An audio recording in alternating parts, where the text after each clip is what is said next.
The questions that linger longest are not the ones answered in cutscenes or spoken aloud by professors in white lab coats. They are the ones found between lines, pressed into the architecture of towns no one explains, tucked beneath the surface of legends that trails off before they fully resolve. The Pokémon world is enormous, and most of it remains quiet. And if you listen closely enough to that quiet, something begins to take shape. There are patterns here, connections that were never spelled out, but feel deliberate nonetheless.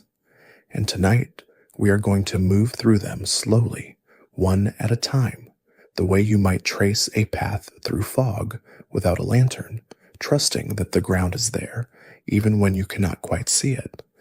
And before we continue our journey, please consider subscribing to join the Cozy Club for more journey like this, and let me know where in the world you are currently watching from tonight.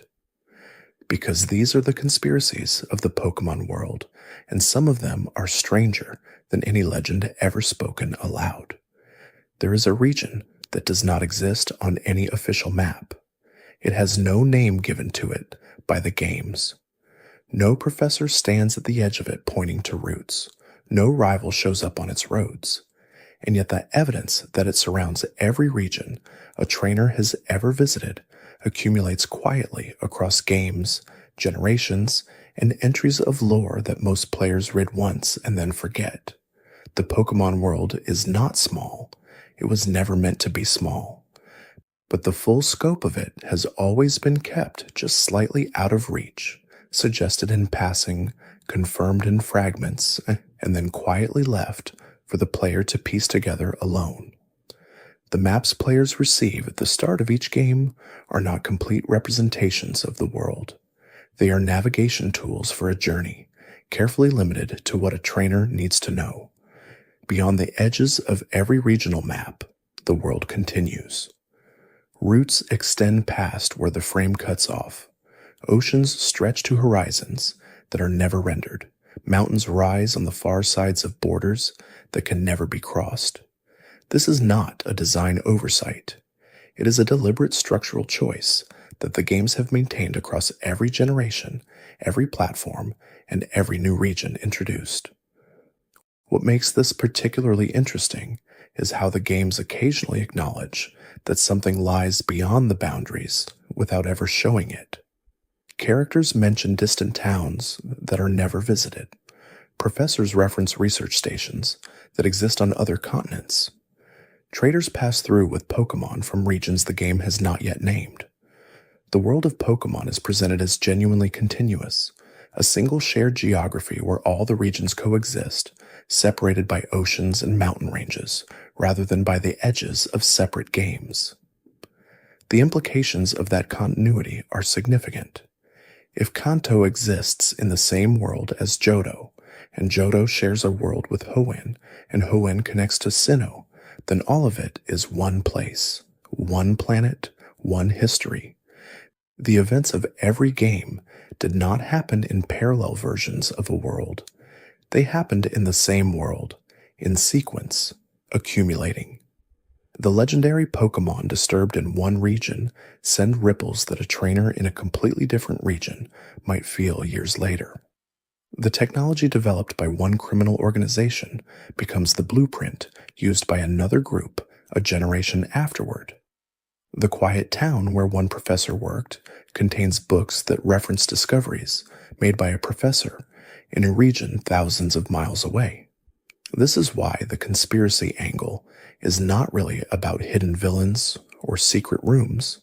It is about comprehension, about recognizing that the Pokémon world is more internally consistent than it appears, and that the blank spaces on every map are not empty. They are full of things that have simply not been shown yet. The world remembers its own history, even when the player is not there to witness it. There is a theory about the Slowpoke that has existed quietly in the community for a long time. It begins with something simple. Slowpoke is described as a creature that does not feel pain immediately. Its tail is often nibbled on by Shelder, and Slowpoke responds to this not with alarm, but with a delayed, almost dreamy awareness. The Pokédex notes that it takes about 5 seconds for sensation to reach Slowpoke's brain.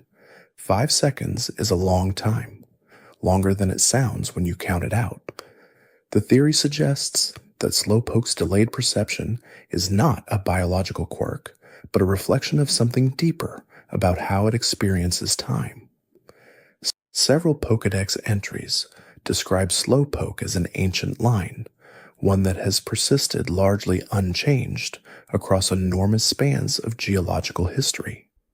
Ancient Pokémon that remain stable for long periods are often described in terms of an extraordinary relationship with time. Slowpoke does not simply react slowly. It may, according to this reading, be operating on a different temporal scale entirely. This connects to the Pokémon Slowking, which forms when a Shelder attaches to Slowpoke's head rather than its tail. The Shelder's toxins, rather than triggering the evolution that produces Slowbro, instead stimulate Slowking's intelligence to an extraordinary degree. Slowking is described in some entries as possessing knowledge that can solve any problem, as well as a calmness so profound that no situation disturbs it. The entries stop just short of calling Slowking wise, but the implication is there, written quietly between the lines. What the theory proposes is that Slowpoke exists at a kind of interface between perception and reality. Its slowness is not a disadvantage. It is the surface appearance of a deeper cognitive process that most creatures cannot access. When Slowpoke stares into the water, unmoving, it is not daydreaming. It may be doing something that looks identical to daydreaming from the outside, but is experienced entirely differently from within.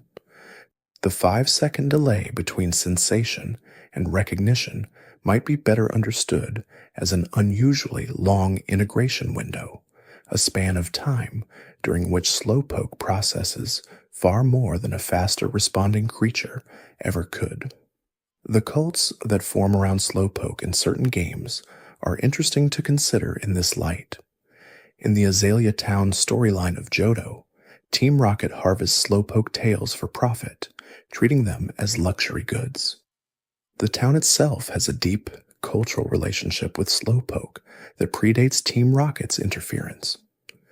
The Slowpoke are regarded with a kind of affectionate reverence by the residents, who have noticed over generations that something about these creatures is different from ordinary Pokémon. Not just slow, something else entirely. Something patient in a way that suggests awareness rather than absence. The Pokémon Gengar has occupied the same design space since the first generation. It is round, purple, shadowy, grinning. Its presence in the series is so established that most players encounter it without considering the specifics of what it is. A ghost type, poison type, a haunting creature tied to shadows and cold air. And the Pokédex entries for Gengar are among the darkest in the entire series, not in a dramatic way, but in a quiet, clinical way that makes them more unsettling.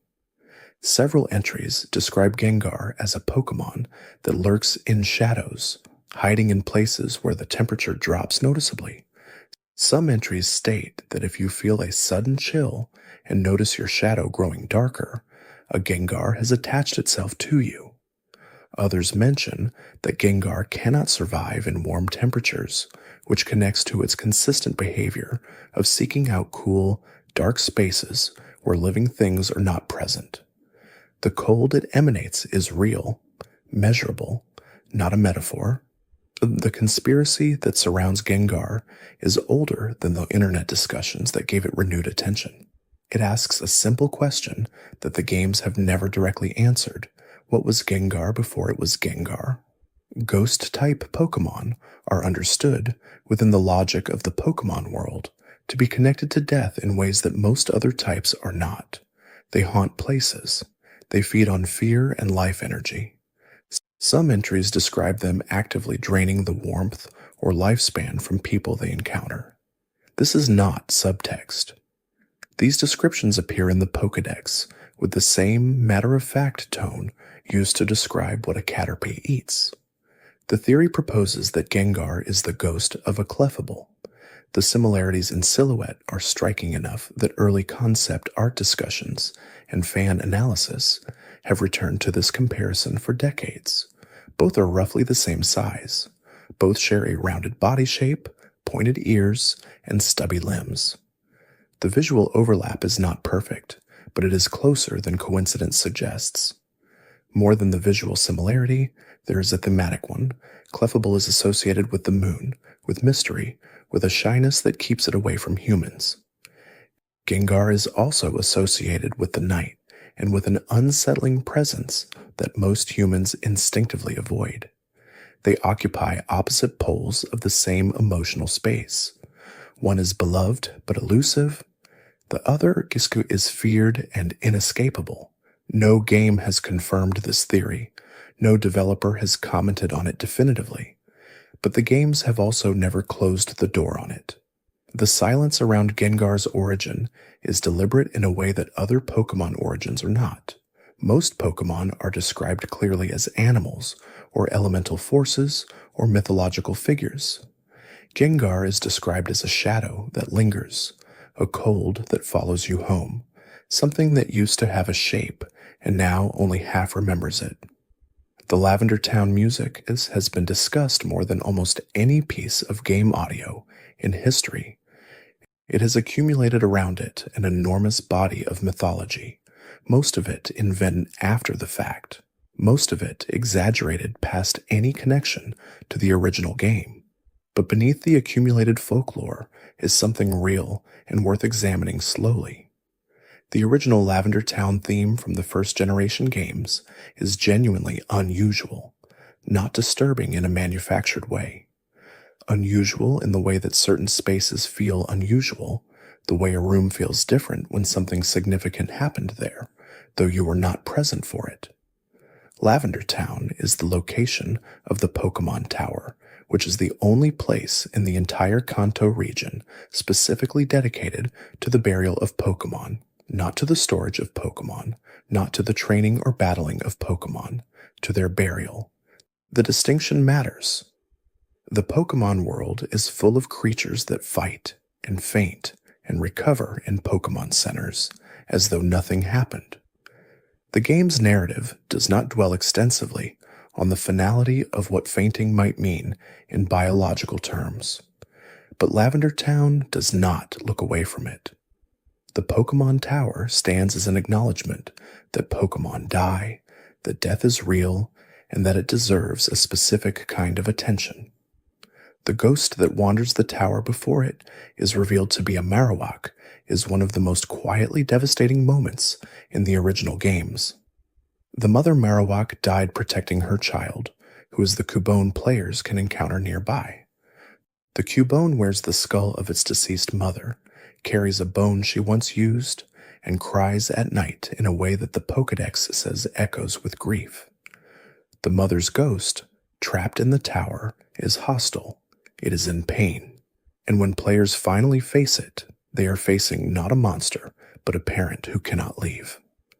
The conspiracy within Lavender Town is not the invented one about frequencies causing illness. It is the one hiding in plain sight.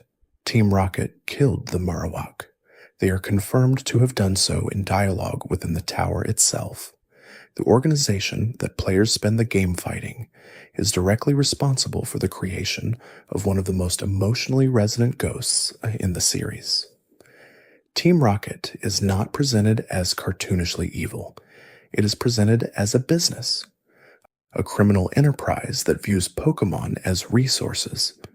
And the Marowak is what that view costs when it encounters a mother who disagrees. The town's music supports this reading without requiring anything supernatural. It is spare, minor key, slow. It sounds like the kind of music played at a service attended by very few people. It sounds like the ambient noise of a place where something was lost. It is not aggressive or threatening. It is sad in the particular way that places where grief happened are often sad, carrying the emotional imprint of what occurred there long after the event itself has passed. There is a detail about the Safari Zone, that most players encounter without fully registering. The Safari Zone appears in multiple regions, operating under slightly different rules in each location, but consistently described as a protected space where Pokémon live without being battled in the traditional sense. Players who enter cannot command their Pokémon to fight. Instead, they throw bait, or rocks, or specialized balls, and they hope. The Pokémon they encounter can flee at any moment.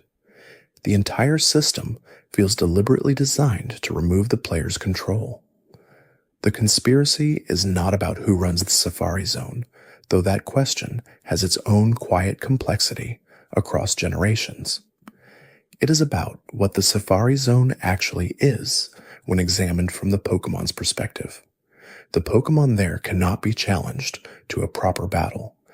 They cannot be exhausted through combat and then caught in a weakened state the way normal Pokémon can. They must be coaxed, enticed, or surprised into a ball. And most of the time, they escape anyway.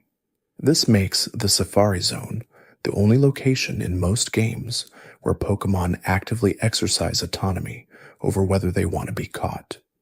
Everywhere else, the system assumes that combat is the primary mechanism of capture, and that a sufficiently weakened Pokémon has, in some sense, agreed to the process. This is a generous interpretation, but it is the one the games present. The Safari Zone does not offer that. The Pokémon there are not offered combat as a resolution. They are offered a choice, and they frequently choose to leave. Several entries across the games describe the Safari Zone as a nature preserve, a place where endangered or rare Pokémon are protected. If that is true, then the Safari Zone is not just a gameplay mechanic for capturing unusual Pokémon. It is an acknowledgement that the world outside it is not safe for them. The Safari Zone exists because the normal world, where trainers roam freely and Pokémon are caught through battle, is genuinely dangerous to certain species. The preserve is protection. The rules that feel inconvenient to the player are not arbitrary. They reflect a different relationship between humans and wild Pokémon, one where the human is the guest rather than the hunter. The warden who controls access to the Safari Zone in Kanto has lost his teeth. The player must retrieve them from Team Rocket's headquarters in order to gain access. Team Rocket stole the warden's teeth. This is stated plainly in the game, then never discussed again. It is played as a fetch quest, a small errand that grants access to a new area, but it is also a small, precise illustration of what Team Rocket does. They do not only steal Pokémon, they use whatever leverage is available. And in Fuchsia City, that leverage was an old man's teeth and the gate that separated a protected wilderness from a world that would otherwise consume it. The relationship between humans and Pokémon in the early games presents a specific paradox that becomes more visible the longer you sit with it. Pokémon are capable of extraordinary things. They can control the weather. They can alter gravity. They can reshape matter, read minds, travel through time, and generate light from nothing. The legendary Pokémon at the top of each generation's hierarchy represent forces so vast that human civilizations across every region have built mythologies around them, entire religions, entire cosmologies, organized around the existence of creatures that most humans will never see in person. And yet these same creatures, at every power level, can be caught in small spheres and carried in a pocket. The conspiracy is not that the Pokéballs are secretly sinister. The games have addressed the interior of Pokéballs in various ways, generally suggesting that Pokémon experience them as comfortable, that the space inside is somehow adapted to the Pokémon's nature, that most Pokémon choose to stay even when the ball is opened. The conspiracy is about what makes the ball work at all. The technology behind Pokéballs is described as being derived from apricorns, the natural seeds and fruits that predate the modern manufactured ball. Kurt in Johto still makes them by hand from apricorns, as his family has for generations. The practice is old, the technology is old. What the games do not explain is why an apricorn, processed in a particular way, can contain a Pokémon that could otherwise level a forest. What property of this fruit allows it to hold comfortably a creature that can summon lightning or generate fire from within its own body? One reading of this suggests that the Pokéball does not simply contain the Pokémon. It somehow aligns with the Pokémon's own nature in a way that the Pokémon recognizes. The ball works not because it is technologically powerful enough to imprison the Pokémon, but because the Pokémon in some sense agrees to the containment. This would explain why Pokémon that have not been weakened through battle rarely stay in a ball thrown casually, at full health. The Pokémon's cooperation is part of the mechanism. The ball catches, but the Pokémon consents or does not, and the outcome reflects that. If this reading is correct, then the entire structure of Pokémon training shifts slightly. The relationship is not capture and obedience. It is more like a negotiated partnership where the Pokémon chooses, at some level that may not be fully conscious, to participate in what the trainer is doing. This does not make the relationship simple or equal, but it makes it more complex than conquest, and it raises the question of what happens when a Pokémon chooses to stop agreeing, which is something the games touch on in certain high-level mechanics without ever fully exploring the implications of. There is a region of the Pokémon world that sits at the intersection of every conspiracy about time. It is Ilex Forest in Johto, and the creature that lives at its heart is Celebi. Celebi is described as a time traveler, a Pokémon that moves freely across different eras, appearing suddenly and then departing without warning. Its presence in a location is considered a sign of environmental health, which means its absence is considered something else, something more troubling. The Ilex Forest Shrine at the center of the forest is described as a place where Celebi was once worshipped, past tense. By the time players visit, the shrine is still there, but Celebi is not. The forest keeper tends the shrine. Locals are aware of the legend, but Celebi itself is treated as an absence, something that used to be present and now is not reliably so. The forest is still described as healthy, but the creature that signals that health is rarely there to confirm it. This connects to a broader pattern across the Johto games specifically.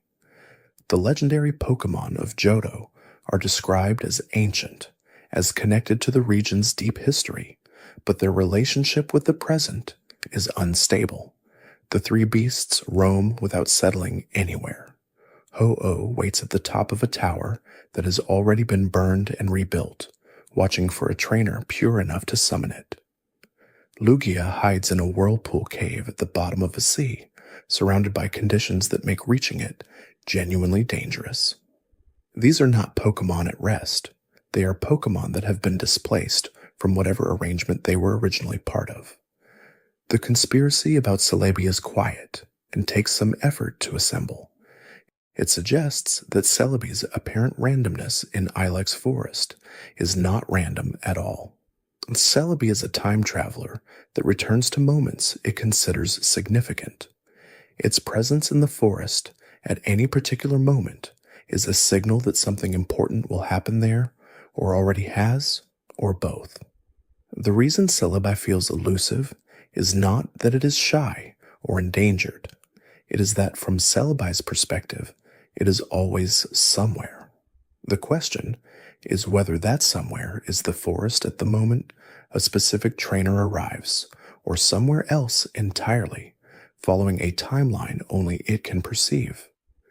This reading makes the shrine at Ilex Forest into something more than a historical landmark. It is a landing point, a marker that Celebi uses across eons to orient itself. The forest keeper does not tend the shrine because of tradition, though that may be how the role is understood culturally. The keeper tends it because maintaining the physical integrity of the shrine ensures that Celebi can continue to locate the correct moment in the forest's history. Remove the shrine, and the coordinates of that specific point in time become harder to find. The shrine is infrastructure for a creature that uses geography as a temporal anchor. The gym system has always been presented as a straightforward structure. 8 gyms in every major region, each with a specific type focus, each led by a gym leader who is both a battling expert and an official figure within the regional government. The Elite Four and Champion sit above that structure. The Champion is the highest battling authority in the region. The Regional Professor sits slightly outside the hierarchy, more aligned with research than governance. And beneath all of it, the ordinary citizens of each town go about their lives, occasionally commenting on their local gym leader, the way a small town might speak about a well-known local institution. What is less clearly defined is what, exactly, the gym leaders are defending.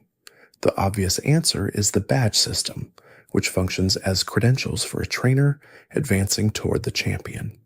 But the gym leaders are also civic figures. They appear in crises. When something goes wrong in a region, it is often gym leaders rather than police forces or governments who respond. Misty doesn't just hand out Cascade badges. She patrols the waterways near Cerulean. Brock knows the geology of Mount Moon in ways that suggest active custodianship. The gym leaders of each region function less like trophy dispensers and more like distributed regional guardians.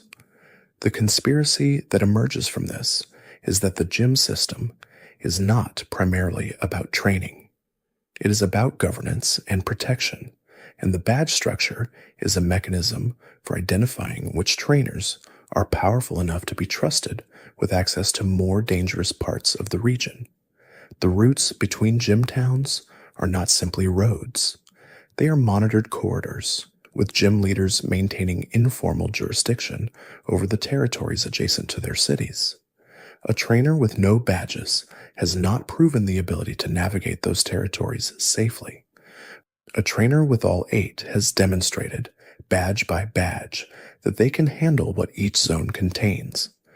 This explains why routes are generally organized in difficulty order, escalating from manageable Pokémon encounters near the first town to genuinely challenging wild battles near the 8th.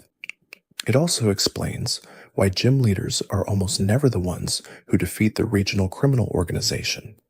They contain the organization's impact on their immediate territory, while the trainer moves through the entire system rapidly enough to encounter the organization at the same time it is metastasizing across regions. The gym leaders cannot move freely. They are tied to their posts. The champion rarely travels. The trainer, who has no civic obligation, is the only figure with the freedom and the developing power to go where the crisis is. The Magikarp is the most famous example of apparent weakness transforming into extraordinary power. Players who have raised one know the experience.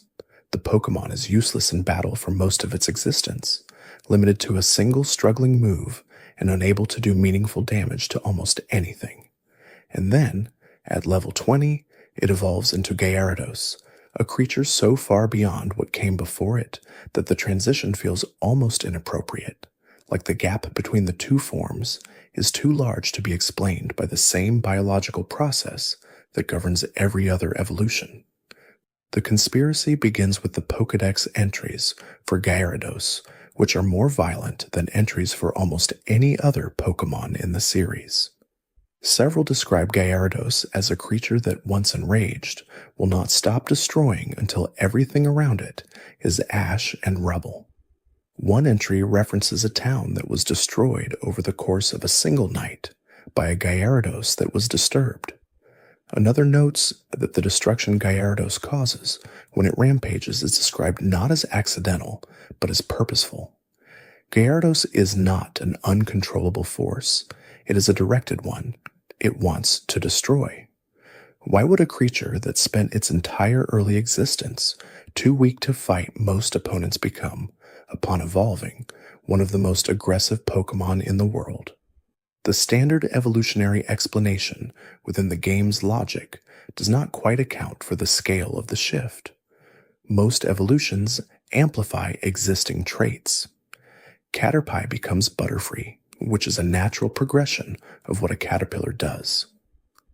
Magikarp becoming Gyarados seems like it belongs to a different category entirely, one where the second form does not amplify the first, but erases it and replaces it with something that has no obvious relationship to what came before. One theory proposes that Magikarp and Gyarados are not straightforwardly the same creature at different life stages. They are instead a creature that encodes an ancient danger in its weak early form, hiding it until a specific developmental threshold is crossed. The Pokédex notes that Magikarp can survive in almost any water conditions, however polluted or degraded, which is unusual resilience for a creature that otherwise seems defined by fragility. That survivability is the relevant trait. Magikarp persists. Gyarados emerges.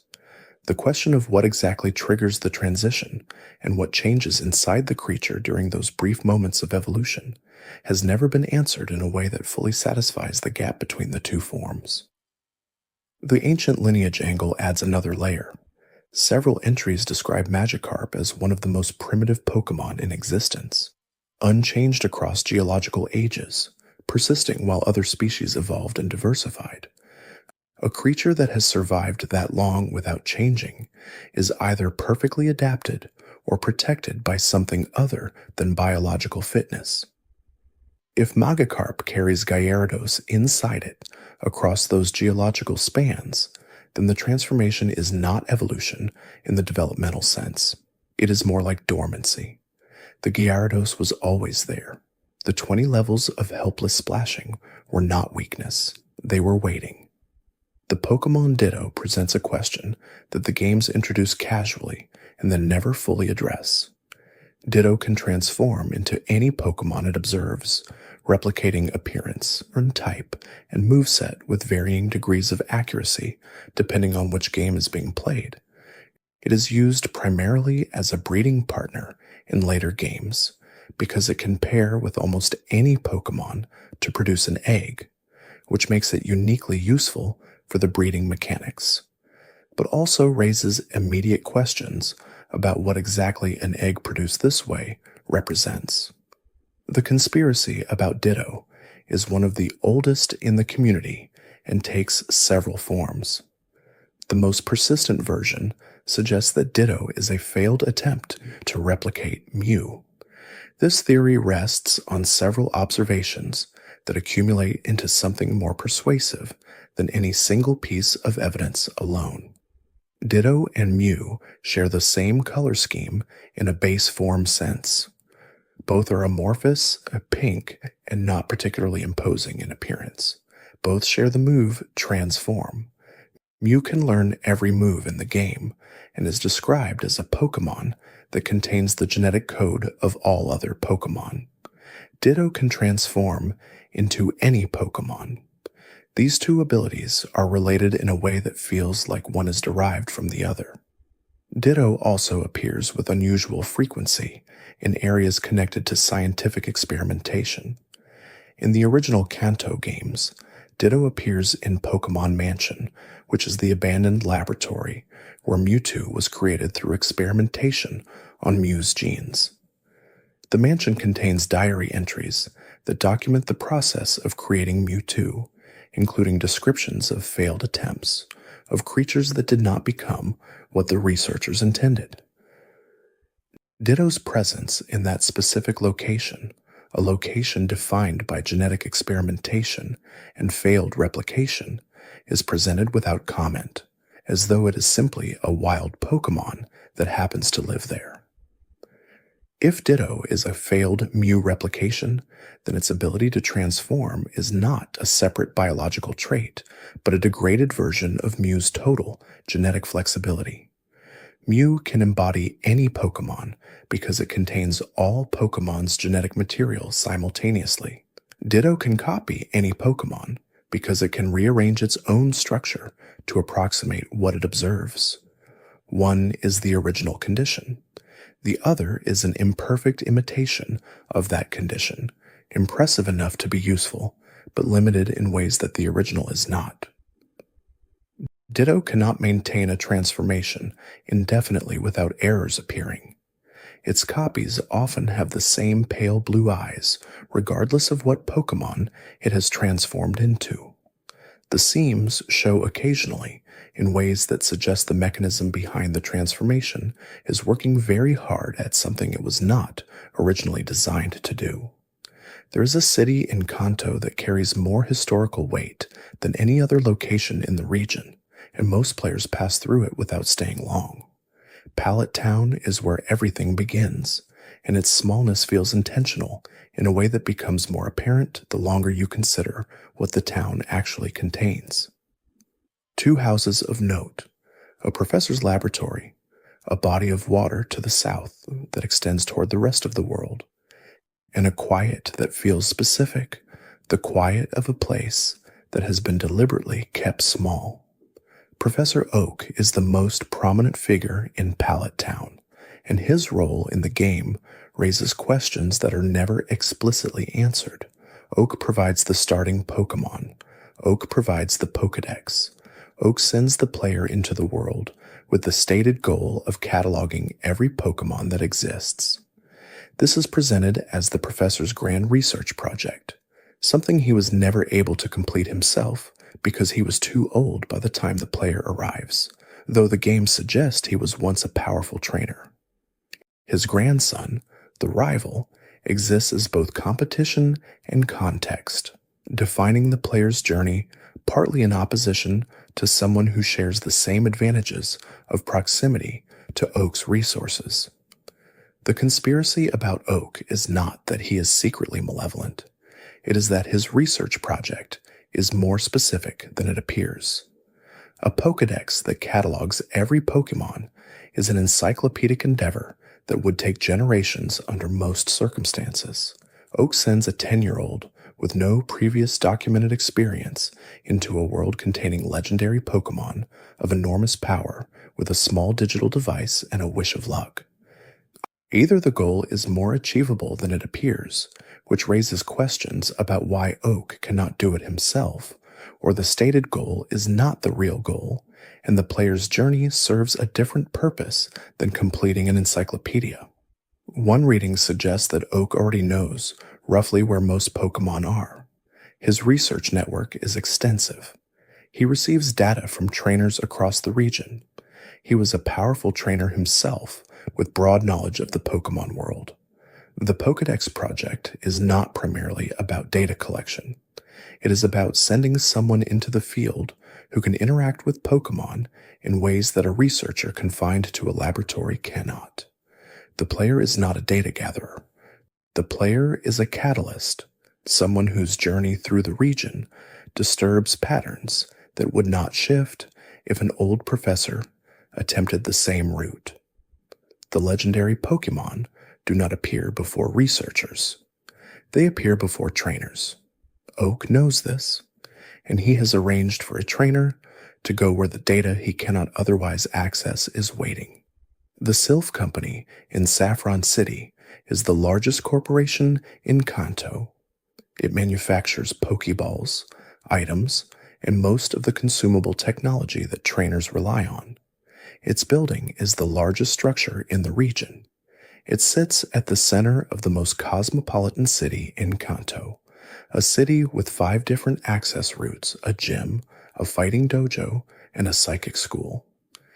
Everything about Saffron City suggests it is the economic and cultural capital of the region, and yet it is also the place where Team Rocket's most significant Kanto operation happens. Team Rocket does not simply invade the Silph Company. They occupy it entirely, floor by floor, stationing grunts at every elevator and corridor. The goal, as stated within the building, is the Master Ball, Silph's most advanced Pokeball prototype, a ball that can catch any Pokemon without fail. Giovanni wants it badly enough to dedicate enormous organizational resources to holding an entire corporation hostage. This is not a smash and grab. This is a siege. The conspiracy is about what the Master Ball represents, beyond its functional use. A ball that can catch any Pokemon without fail is, in the logic of the game's world, a tool that would allow its user to catch the legendary Pokemon that otherwise could not be captured through standard means. If the legendary Pokemon represent the forces that govern the Pokemon world, weather, time, space, the sea, the earth, then a Master Ball is not just a useful item. It is a key to capturing those forces and placing them under a single organization's control. Giovanni's interest in the Master Ball is therefore not only about completing a collection or winning difficult battles. It is about control at a scale that no criminal organization in the region has previously attempted. The other Team Rocket operations, the casino, the game corner, the Pokemon theft network, are criminal enterprises aimed at money and influence. The Silph Siege is aimed at something categorically different. It is aimed at the ability to capture power that currently exists beyond any human's reach. The Master Ball in this reading is the one object in Kanto capable of shifting the relationship between humans and the legendary Pokemon who have, until its invention, remained freely beyond any trainer's ability to guarantee capture. That the player also receives a Master Ball from Silph's president after clearing the building creates its own irony. The tool Giovanni wanted badly enough to occupy an entire corporation is handed to a 10-year-old with a thank you note.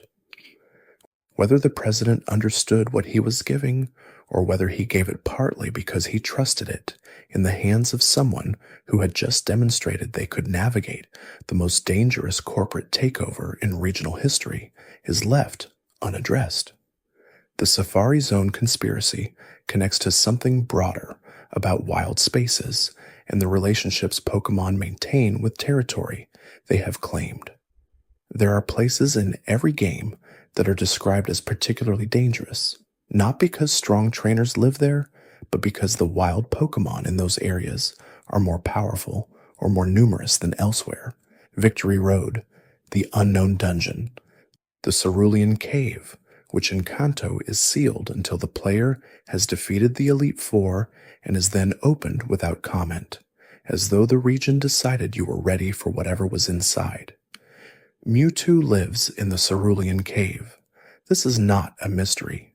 The game places Mewtwo there, and any player who enters will encounter it. What is less examined is why Mewtwo is there at all. Mewtwo was created in the Pokemon Mansion on Cinnabar Island, which is located on the southern coast of Kanto, nowhere near Cerulean City. The diary entries in the mansion describe Mewtwo escaping, destroying the laboratory, and fleeing. Between that escape and the player finding Mewtwo in the cave, there is a gap that the game does not fill. The cave is the most remote accessible point in Kanto. To reach it requires crossing the entirety of the region, defeating all 8 gym leaders and the Elite Four, and then traveling to the edge of the map. Mewtwo did not wander there by accident. The cave is deep, isolated, and the kind of place a creature would choose if it wanted to be certain that whatever came to find it was capable of meeting it. The Cerulean Cave is not where Mewtwo was contained. It is where Mewtwo chose to wait. This reframes Mewtwo not as a creature that was caught unawares or trapped by circumstance, but as a Pokemon that selected a location and conditions that allowed it some control over who could reach it. Only the most powerful trainer in the region can enter after becoming champion. The cave itself is a gauntlet with wild Pokemon, strong enough to seriously challenge trainers who are otherwise prepared for anything the game contains. Whatever trainer arrives at Mewtwo has been tested extensively. Mewtwo has, in some sense, been present for the entire test, waiting in the deepest room of the deepest cave, watching through means available to a psychic Pokémon of extraordinary capability to see who would eventually make it through. The Unown are among the strangest Pokémon in the entire series, and their strangeness is not dramatic or cinematic. It is quiet, distributed across games and locations in a way that never quite resolves into clarity. The Unown are shaped like letters. 26 of them correspond to the alphabet, with 2 additional forms representing punctuation marks. They appear in ancient ruins carved into walls, and in the ruins of Alph in Johto, they are described as an ancient script that researchers have been attempting to decipher for generations. What the researchers find when they examine the ruins of Alph carefully is that the inscriptions predate known civilization in the region. Something was using symbols that correspond to modern written language before modern civilization existed to invent that language. The obvious reading is that the Unown are the symbols, or that the symbols were created to represent the unknown. Either interpretation raises questions about which came first. Did humans create a writing system that happened to mirror the shapes of wild Pokémon that already existed? Or did the Unown, as living letters, inspire the writing system? Or is the relationship more unsettling than either of those options suggests? The Pokédex entries for Unown describe them as a mystery. Some entries note that it is unclear whether the Unown created the writing or were created by it. Some note that their connection to language may be more fundamental than their physical resemblance suggests. A few entries propose that the Unown are connected to imagination and thought in ways that most Pokémon are not, that the presence of many Unown together creates something more than the sum of individual letters, a kind of collective consciousness expressed as language itself. In the Sinnoh games, the relationship between the Unown and the Distortion world connects to the creation mythology of that region in ways that suggest the Unown are not random wild Pokémon, but something much older. Arceus, the creator deity of the Pokémon world, is described as having shaped reality from chaos. The Unown, as letters and symbols, are the basic elements of meaning. If the Pokémon world was created through something analogous to language, through the naming and definition of things that previously had no form, then the Unown may be not Pokémon that look like letters, but the actual foundational elements of reality itself, wearing shapes that humans recognize because those shapes were there before human civilization began, and the writing systems humans developed were not inventions, but discoveries of something already present in the structure of the world. The Pokémon Champion system has an unusual feature that most players accept without examining. Once a player becomes champion, they remain champion indefinitely. There is no term limit, no mechanism by which the position rotates or expires. The champion of a region holds that position until they are defeated by a trainer who completes the same journey, at which point the title transfers. And then the new champion holds it indefinitely until the same happens again. In practical terms, this means that regional champions are the most powerful individual trainers in their region for potentially very long periods.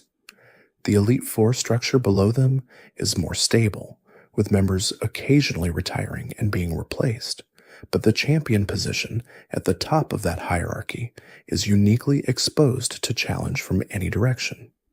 A trainer who completes the regional journey and defeats the Elite Four gets exactly one chance to take the title. If they win, the world changes. If they lose, they can try again with no stated limit on attempts, but each attempt requires winning through the entire Elite Four in succession. What the games do not address clearly is what happens to a former champion. The player character replaces the sitting champion, and then in most games, the player continues to exist in the world, and the former champion recedes into the background of the narrative. But former champions are not simply people who used to be good at Pokémon battles. They held the highest civic position in the regional hierarchy.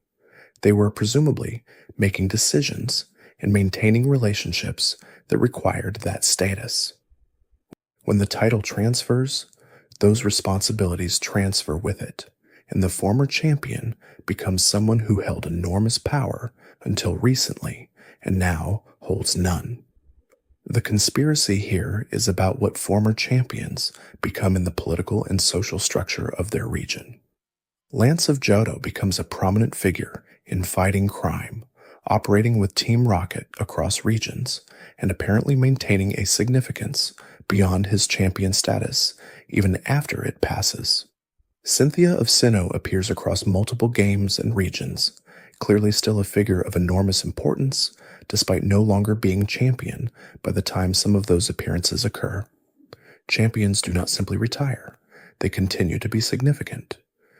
The question is whether their continued significance is a result of their personal capability, which does not vanish when a title transfers, or whether there is a more formal structure that persists even after the champion title is gone, something that grants former champions ongoing access to resources, information, or authority that ordinary trainers never acquire.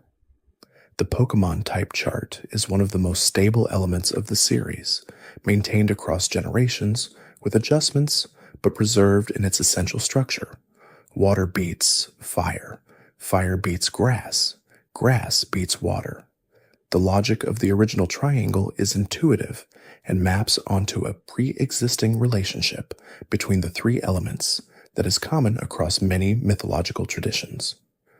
What is less intuitive is the psychic type, which in the first generation was dramatically overpowered, effective against nearly everything with very few counters. The only types listed as effective against psychic were bug and ghost, and in the first generation, no Pokémon with those types could actually damage psychic types in practice. This was a bug, a programming error. The ghost-type moves that were supposed to be effective against psychic types instead did no damage. Bug-type moves were too weak and too rare to be consistently useful. The result was that psychic types dominated the first generation's competitive landscape in a way that no subsequent generation has replicated. Alakazam, Slowbro, Jinx, and Starmie were not simply strong. They were nearly unchallengeable for most of the game's duration. The conspiracy is that this was not entirely accidental. The Pokémon franchise began in Japan, and the psychic powers it celebrated were culturally significant in the early 1990s in ways that have since moderated. The reverence for psychic ability in the first generation, expressed both in the overpowered type mechanics and in the prominence of characters connected to psychic Pokémon, reflects a specific cultural moment. Saffron City, the largest and most connected city in Kanto, is defined by its psychic character. The gym there is psychic. The strongest trainers who appear in the game's late stages rely on psychic Pokémon. The region treats psychic power as the pinnacle of training, both in narrative and in mechanics. The second generation corrected this by introducing the Dark and Steel types, which were effective against psychic in intended and functional ways. Dark-type moves, specifically, cannot be blocked by psychic abilities within the game's lore, which is described as being because darkness operates outside the frame of what psychic perception can engage with. The addition of these types was not just a mechanical balance patch, it was a shift in the world's metaphysical hierarchy.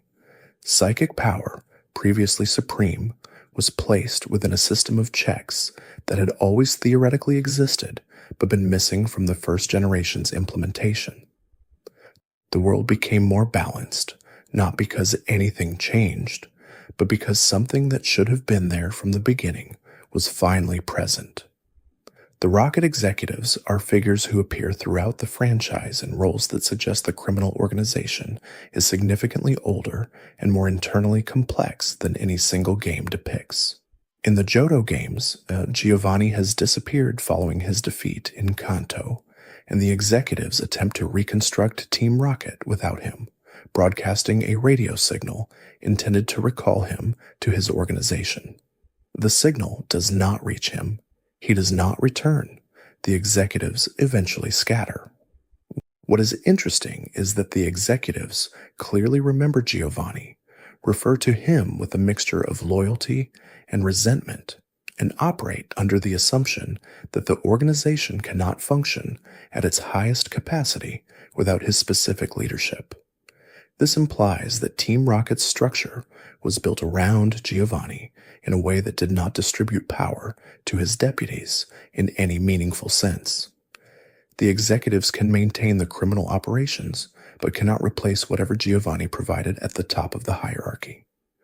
The conspiracy about Giovanni is that his disappearance after the Kanto events is not simple defeat or shame. Several interpretations suggest Giovanni was pursuing something that the defeat at the Rocket Hideout did not fully interrupt. The red and blue games end with the player defeating Giovanni in the game corner and then in his gym, after which he appears to dissolve Team Rocket and leaves. He is not captured. He is not imprisoned. He simply goes, and the organization he built falls apart without him. What Giovanni was actually pursuing before and after Kanto is specified differently depending on which part of the franchise is examined. The consistent element is legendary Pokémon. Giovanni's collections of rare and powerful Pokémon, his interest in the Master Ball, his gym's Earth Badge which grants the player access to the final stretch of their journey, all of these connect to a project larger than ordinary criminal enterprise. He was building towards something. The player interrupted the part of it that required the Silph Company and the gym structure. But they did not interrupt whatever Giovanni did next, because no game has fully depicted what that was. The Pokémon storage system, invented by Bill and Kanto and described as being a computer network that converts Pokémon into data for long-distance transport and storage, raises questions that the games introduce and then pass by without slowing down. Bill created the storage system after accidentally combining himself with a Pokémon through a teleportation experiment, which is one of the strangest origin stories for any piece of technology in the series. He converted himself partially into a Clefairy, needed the player's help to revert to his human form, and then continued his research into the technology that caused the accident, eventually creating the storage system that the entire world relies on. The system converts Pokémon into data. This is stated plainly. The Pokémon enter a machine, become data, travel along a network, and reappear elsewhere as Pokémon again. The data state that Pokémon occupy during transport is not described in detail. Whether Pokémon experience anything during that state, whether the data accurately represents a continuous Pokémon or produces a Pokémon that is functionally identical but experientially discontinuous, whether the Pokémon that emerges from storage is in any meaningful sense the same individual that entered it, all of these are questions the games present the occasion for without providing answers. The conspiracy is not that Bill's system is secretly harmful to Pokémon, though that reading exists and has its own internal logic. It is that the storage system changed the Pokémon world in ways that were not anticipated when Bill created it. Before long-distance Pokémon storage existed, the relationship between a trainer and their Pokémon was necessarily more immediate and constrained. A trainer could carry 6 Pokémon. What they carried was what they had. The storage system created the ability to maintain dozens or hundreds of Pokémon simultaneously, to switch between them at will, to accumulate Pokémon far beyond any number that could ever be used. The relationship between trainer and Pokémon shifted from something like partnership towards something more like a library. Bill's own relationship with Pokémon, the accident that defines him as a character, suggests he understood Pokémon as something more continuous with his own existence than most researchers acknowledged. He combined with one, briefly, and the experience was significant enough to shape the rest of his career. Whether the storage system he subsequently built reflects that understanding or contradicts it is a question that sits unresolved in the background of every game that uses the PC storage interface. The Pokémon Tower in Lavender Town connects to a broader network of burial sites and memorial spaces across every region that players pass through without dwelling on. Every region has its equivalent, a place where the weight of what the Pokémon world costs is held without being dramatized. Johto's ruins of Alph carry ancient inscriptions that suggest a civilization existed there and then did not. Sinnoh's Mount Coronet sits at the geographic and spiritual center of the region, described as a place where the boundary between the physical world and other dimensions is thin. Kalos's War Memorial in Lavender City connects to an ancient conflict that killed thousands of both humans and Pokémon. The wars in the Pokémon world are mentioned in ways that are almost deliberately underplayed. The AZ storyline in Kalos reveals that a war was fought 3,000 years before the events of the game, that a weapon capable of killing Pokémon on a massive scale was created and used, and that the consequences of using that weapon have echoed forward across millennia. AZ is 3,000 years old because of what he did.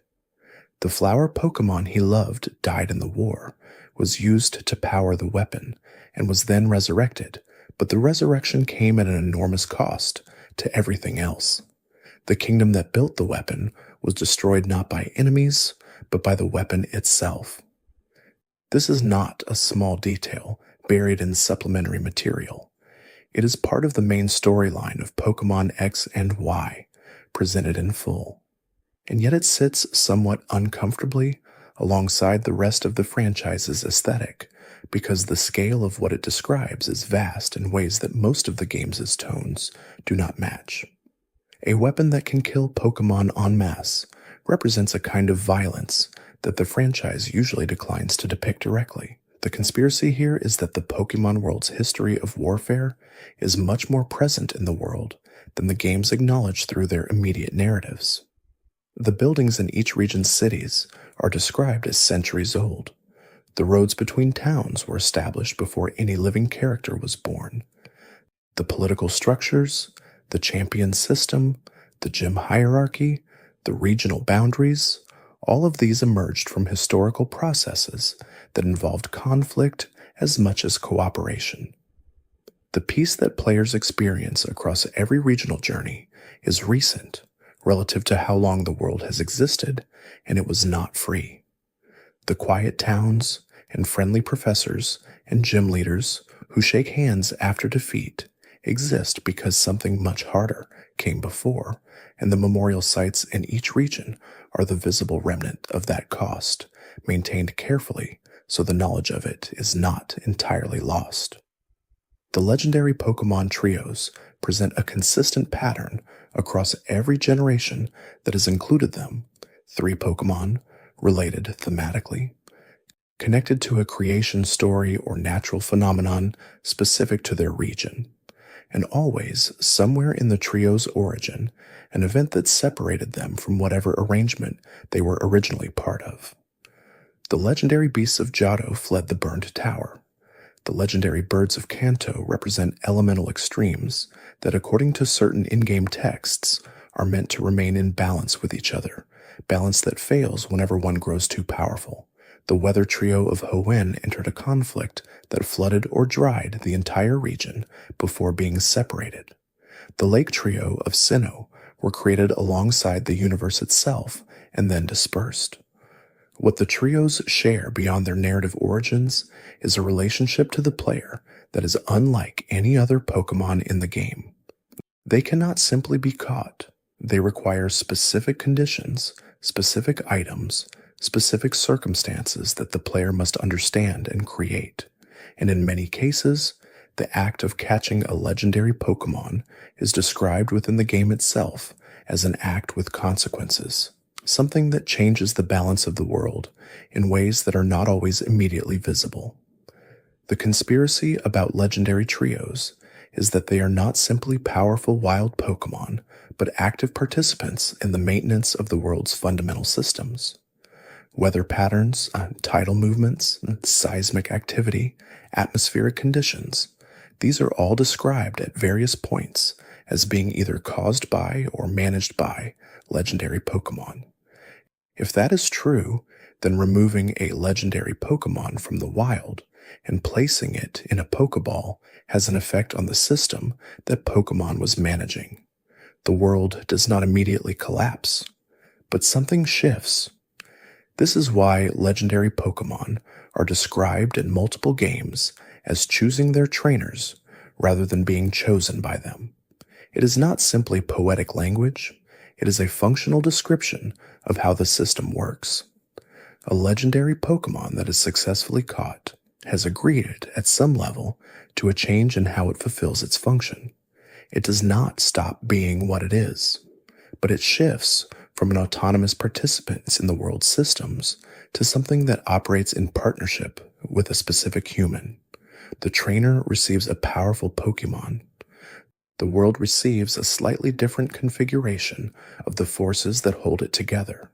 Most of the time, the difference is small enough to be invisible, but the trios exist because the forces they represent need to be distributed, and whenever one member of a trio is separated from the arrangement it was part of, the others feel it. The Pokémon Spiritomb is built from 108 spirits bound together into a single entity by an ancient keystone.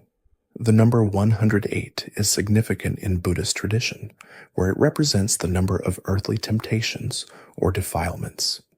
The Spiritomb was sealed into the odd keystone in a process the game describes as a punishment, a consequence of misdeeds so severe that binding was the chosen response rather than any other outcome. It is presented as having been sealed away for 500 years before the player encounters it. What the game leaves open is what exactly was sealed. When 108 spirits are, under normal circumstances, 108 distinct entities. The Spiritomb is described as having a single personality, the personality of an entity with a long history of causing harm. Whether the 108 spirits are integrated into something continuous, or whether they are simultaneously present as 108 distinct consciousnesses somehow sharing a single existence, is not specified. The odd keystone holds them. That is the boundary of what the games explain. The conspiracy is about the sealing itself and who performed it. 500 years places the sealing well before any current political structure in Sinnoh. The person or persons who bound these spirits had access to an odd keystone, knowledge of how to use it, and the authority or power to enforce a 5th-century punishment. This suggests a historical figure or institution in Sinnoh's past that operated at a level of power significantly beyond what the current generation inherits. The gym leaders, the Elite Four, the champion, none of them appear to have the knowledge or the tools to create or manage a Spiritomb. They encounter one through the player. They do not create one. This points toward a layer of Sinnoh's history that precedes its current institutions and that dealt with problems the current institutions do not have frameworks for. The sealing of spirits into keystones implies an entire field of practice, something between theology, containment, and judgment that existed in Sinnoh and then at some point stopped being practiced, leaving behind artifacts like the odd keystone without any living tradition for interpreting or managing them. The player who assembles the Spiritomb is not continuing an ancient practice.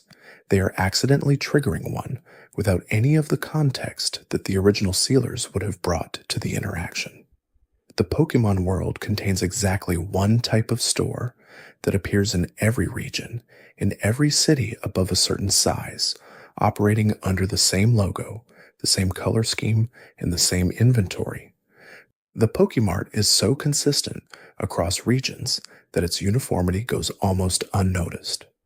Players enter, Buy potions and Pokéballs. Exit. The transaction is fast, and the merchandise is standard. The clerks use the same greeting in every location. The stores look identical in their interiors, regardless of whether the player is in a snowy northern city or a tropical island settlement. The conspiracy about the Pokemart is that its uniformity implies a supply chain and corporate structure of staggering scale that the games never depict. The potions, antidotes, and escape ropes in a Pokemart in Snowpoint City come from the same source as those in a Pokemart in Vermilion City. The Pokeballs are the same. The prices are the same. Either there is a single global manufacturer supplying every Pokemart in the world, which implies an industrial operation producing goods at a volume that would require logistics infrastructure far exceeding what is described, or there are regional manufacturers operating under licenses or standards that ensure uniformity across every outlet. Silph Company is the most prominent manufacturer identified in the games, responsible for Pokeballs and various items that appear in marts and as drops from wild Pokemon. If Silph supplies the Pokemart network, then Team Rocket's takeover of Silph is not only about the Master Ball, it is about the supply chain that every trainer in the world depends on. Controlling Silph would give Giovanni leverage not over specific powerful trainers, but over every trainer who walks into a Pokemart anywhere in the world. The items those trainers need to compete, to heal, to catch Pokemon all pass through a single corporate bottleneck. This is not a small prize. It is a choke point on the entire economy of the training world. The player who defeats Team Rocket and saves Silph does not disrupt this power structure. They simply return the company to its previous owner. The choke point remains. The dependency remains. The only thing that changed is who holds the key. The Pokémon-Cubone and the Pokémon Kangaskhan occupy a space in the community's attention that has persisted for decades. The theory connecting them is one of the oldest in the franchise and is remarkable for surviving as long as it has without either confirmation or definitive refutation. Cubone wears the skull of its deceased mother. The Pokédex establishes this plainly. The skull is identified as belonging to Cubone's mother. Cubone was separated from its mother through her death and has not removed the skull since. The Pokémon cries at night in sounds that resemble its mother's voice. Kangaskhan carries a baby Pokémon in its pouch. The baby has never been given a separate name, form, or Pokédex entry. In the Pokémon world, babies are almost always their own Pokémon, either pre-evolutions with separate names or distinct species. The Kangaskhan baby is simply Kangaskhan's baby. It is not an independent Pokémon. It is described as a permanent part of Kangaskhan, which evolves into the Mega Kangaskhan form, where the baby emerges fully to fight alongside its parent. The theory proposes that a baby Kangaskhan whose mother died would, without the protection of the pouch and without any other context, come to resemble what the games describe as Cubone. The skull worn by Cubone is a Kangaskhan skull because Kangaskhan is the creature whose death would leave a baby Pokémon exposed and small and grieving in the exact way the Pokédex describes. Cubone evolves into Marowak. Marowak appears in Lavender Town as a ghost of a mother defending her child. The ghost Marowak is the Kangaskhan whose death created the Cubone player. This theory implies that Cubone is not its own evolutionary line in the traditional sense. It is Kangaskhan at a specific stage of grief and separation, defined not by biology, but by circumstance. The same baby Kangaskhan that loses its mother becomes Cubone. The same Cubone that grows without its mother becomes Marowak. And the Marowak, if the theory holds, is what a Kangaskhan would have become had it survived without the pouch, without the mother, forced to grow up carrying the evidence of the loss it could not set aside. The skull does not come off, because setting it aside would mean accepting what happened, and Cubone never accepts it. There is a pattern in the games that becomes visible only when you step back far enough to see the full structure of how criminal organizations operate across generations. Team Rocket in Kanto and Johto, Team Magma and Aqua in Hoenn, Team Galactic in Sinnoh, Team Plasma in Unova, Team Flare in Kalos, Team Skull and the Ether Foundation in Alola, Team Yell and Macrocosmos in Galar. Each generation has its antagonist organization. Each organization has a stated ideology and a stated goal. And each ideology, when examined carefully, is a distorted version of something that could have been a legitimate concern. Team Aqua wanted to expand the sea to create more habitat for water-type Pokémon and aquatic life. Team Magma wanted to expand the land to create more habitat for land-based life, including humans. Both of these are goals that a conservationist could reasonably advocate for in less extreme terms. The distortion was in the scale of the solution, not in the underlying concern about Pokémon habitat. Team Galactic wanted to create a new universe, which is megalomaniacal, but the reasoning beneath it was that Cyrus found the current world to be irreparably flawed and wanted to start over with something better. This is not a stable position, but it is recognizable as a kind of despair that the world as it exists cannot be made into what it should be. Team Plasma wanted to liberate Pokémon from human ownership, arguing that the relationship between trainer and Pokémon was exploitative and that Pokémon deserved freedom. The first iteration of Plasma, under Ghetsis, used this ideology cynically, but the ideology itself was one that the games treat seriously enough to have multiple characters engage with it in good faith.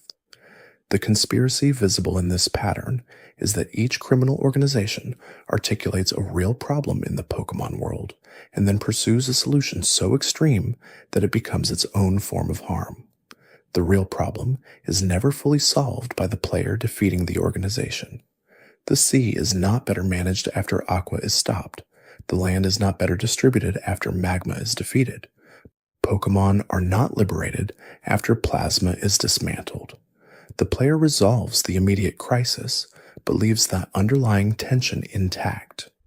And in the next generation, in a new region, a new organization emerges around a new but related problem, with a new extreme solution, and the cycle begins again. The criminal organizations of the Pokémon world are not random. They are symptoms of unresolved questions about what the world owes its Pokémon and what Pokémon owe the world. Questions that the gym system and the champion hierarchy and the professor network were never designed to answer. There is a Pokémon called Yamask that carries a mask resembling a human face. The Pokédex entry for Yamask states that the mask it carries is the face it had when it was a human. This is not metaphorical language. The Pokédex states plainly that Yamask was once a person, that it died and became a Yamask, and that looking at the mask it now carries sometimes causes the Yamask to weep because it is looking at its own former face. This entry is among the darkest in the series, not because of anything violent or dramatic in its content, but because of the specificity of what it describes. Most ghost-type Pokémon are connected to death in general terms. They haunt places, they frighten people, they feed on fear or life energy. Yamask does not haunt in this diffuse way. It carries a specific record of its previous existence.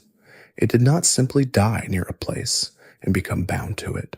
It became a Pokémon, a species, something that exists as a category in the Pokédex alongside Bulbasaur and Pikachu.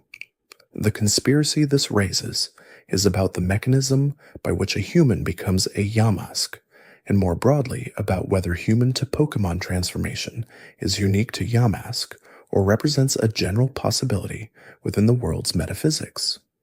The Pokédex has always been willing to include dramatic information in its entries without providing context or explanation. Pokémon are described as draining souls, eating dreams, causing psychological disturbances, and occasionally causing death. But most of these entries describe things that happen to humans. The Yamask entry describes something that happens to a human in a more fundamental way. The human becomes the Pokémon. Whatever that human was, whatever they experienced, whatever relationships and memories they held, is now present in a creature being cataloged between other creatures, as though the distinction between the category of human and the category of Pokémon is permeable in at least one direction. What the entry does not address is whether this can happen the other way, whether Pokémon that die might occasionally become something else, and whether the boundaries between species in the Pokémon world are more provisional than the organizing structure of the Pokédex suggests. The Pokédex treats species as discrete. The Yamask entry introduces a single exception to that discreteness, quiet enough to pass by without forcing the framework to change, but impossible to fully dismiss once noticed. The region of Alola is built on a history of disaster and intervention that is more recent than the ancient mythologies of most other regions. The Ultra Beasts arrived through wormholes opened by the legendary Pokémon Lucamine's Nihilego, and the consequences of their arrival reshaped the social structure of a region that had previously been organized around the island trials and the Tapus. What is presented in the game as a crisis requiring the player's intervention is, in historical terms, one event in a longer relationship between Alola and the Ultra Wormholes that predates any living character's memory. The Ether Foundation, positioned as a conservation organization protecting wild Pokémon and rehabilitating injured ones, is revealed over the course of the game to be secretly pursuing research into Ultra Wormholes and Ultra Beasts. This is the Silph structure again, where an institution presenting as beneficial conceals a more aggressive research agenda. But Ether's case is more complicated than Silph's, because the Ultra Beasts represent something genuinely new in the world, something that the existing frameworks for understanding Pokémon do not fully accommodate. The conspiracy about Ultra Beasts is not that they are secretly benevolent, though some of them appear to be harmless or even friendly in their individual interactions. It is that their existence reveals something about the structure of the Pokémon world that the world's own residents are not fully prepared to comprehend. Pokémon are generally categorized by their types, their ecological roles, their relationships with humans and with each other. Ultra Beasts come from outside that system. They do not follow the same ecological or evolutionary rules. Their presence in Alola destabilizes not just the physical environment, but the categorical frameworks that have organized understanding of Pokémon for generations. Cosmog, which evolves through Cosmo-M into either Solgaleo or Lunala, is described as a Pokémon from another dimension that entered the world through an Ultra Wormhole. If Solgaleo and Lunala, which represent the sun and moon of Alolan mythology, came from outside the world, then the mythology of Alola was shaped by a contact event. The legends that organized Alolan culture for generations were built around beings that were not native to the world they were believed to have created. This does not make the legends false. It makes them more complicated. The Tapus protected Alola from outside forces, but the beings at the center of Alolan cosmology may themselves have arrived from elsewhere, normalized by time and veneration until their external origin was no longer visible in the stories told about them. The Pokémon Rotom is a small electric ghost type that can inhabit and power mechanical devices, changing its type and appearance based on what appliance it occupies. The games treat this primarily as a mechanic, a way to give a single Pokémon multiple useful forms. but the Pokédex entries describe Rotom in ways that suggest the mechanic has a more interesting basis than simply providing form variety. Rotom is described as a Pokémon that seeks out electrical devices specifically because it can inhabit them, and that it takes genuine pleasure in the experience of operating machinery. It does not simply parasitize appliances, it becomes them, genuinely powering and operating the device while also being housed within it. The device works because Rotom wants it to work. The Pokédex notes in several entries that Rotom is curious and energetic, traits that connect to its enthusiasm for inhabiting and powering new devices. In later games, a Rotom inhabits the Pokédex itself, becoming the player's primary interface for accessing Pokémon information throughout the journey. This is presented as a helpful feature, and the Rotom Pokédex is generally friendly and enthusiastic in its interactions. But it also means that the primary tool a player uses to understand the Pokémon world is itself a Pokémon, one with its own personality, its own preferences, and its own experience of inhabiting the device. The information the Rotom Pokédex provides is mediated by a conscious entity which raises subtle questions about the relationship between the information and its interpreter. The broader conspiracy about Rotom connects to the general question of where the boundary is between a Pokémon and an object. Rotom without a host device is a specific thing. Rotom within a washing machine is that same thing, but the washing machine is also now something it was not before. The appliance has been changed not by modification, but by the Pokémon's presence within it. This suggests that the distinction between organic Pokémon and constructed objects is not absolute in the Pokémon world, that a sufficiently motivated Pokémon can, under certain conditions, cross that boundary and exist as something that participates in both categories simultaneously. The implications of this for Pokémon like Metagross, which is described as a network of 4 Beldum linked together in a configuration that resembles a machine, and for the Galette line, which is a clay figure animated by ancient energy, extend the question across multiple families, suggesting that the relationship between life and constructed form is a recurring question the world itself has not fully resolved. The Sinnoh-creation mythology is the most explicitly developed cosmology in the franchise. In the beginning, Arceus was alone.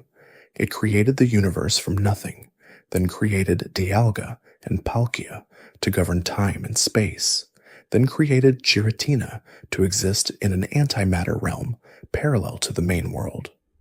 The Lake Trio, Uxie, Mesprit, and Azelf were created to bring knowledge, its emotion, and willpower to the world, the qualities that would allow living things to engage meaningfully with existence. This is a complete creation story with its own internal logic, and it holds together well enough that examining it closely reveals questions that the story itself implies without answering. If Arceus created time and space, then Arceus existed before time and space, which means Arceus existed in a state that cannot be described using the categories of time and space, because those categories did not yet exist. What Arceus is, what it experiences, how it relates to the things it created, all of this is beyond the reach of any framework that operates within the world Arceus made. The conspiracy is not about Arceus's origin, which the mythology leaves deliberately unaddressed. It is about the distortion world and what Giratina's banishment into it means for the cosmology. Giratina was sent to the distortion world as a punishment for violence. A deity was punished by another deity, which means there is an authority structure within the divine hierarchy that involves consequences and enforcement. Arceus does not simply create, it also judges. And its judgment resulted in an antimatter realm existing alongside the main world, a realm that Giratina governs, a realm that is the opposite of the world the player inhabits, but that is also necessary for its stability. The distortion world does not exist because Giratina needs somewhere to live. It exists because the physics of the world require antimatter to balance matter, and something needed to manage it. Giratina's violence was not simply punished.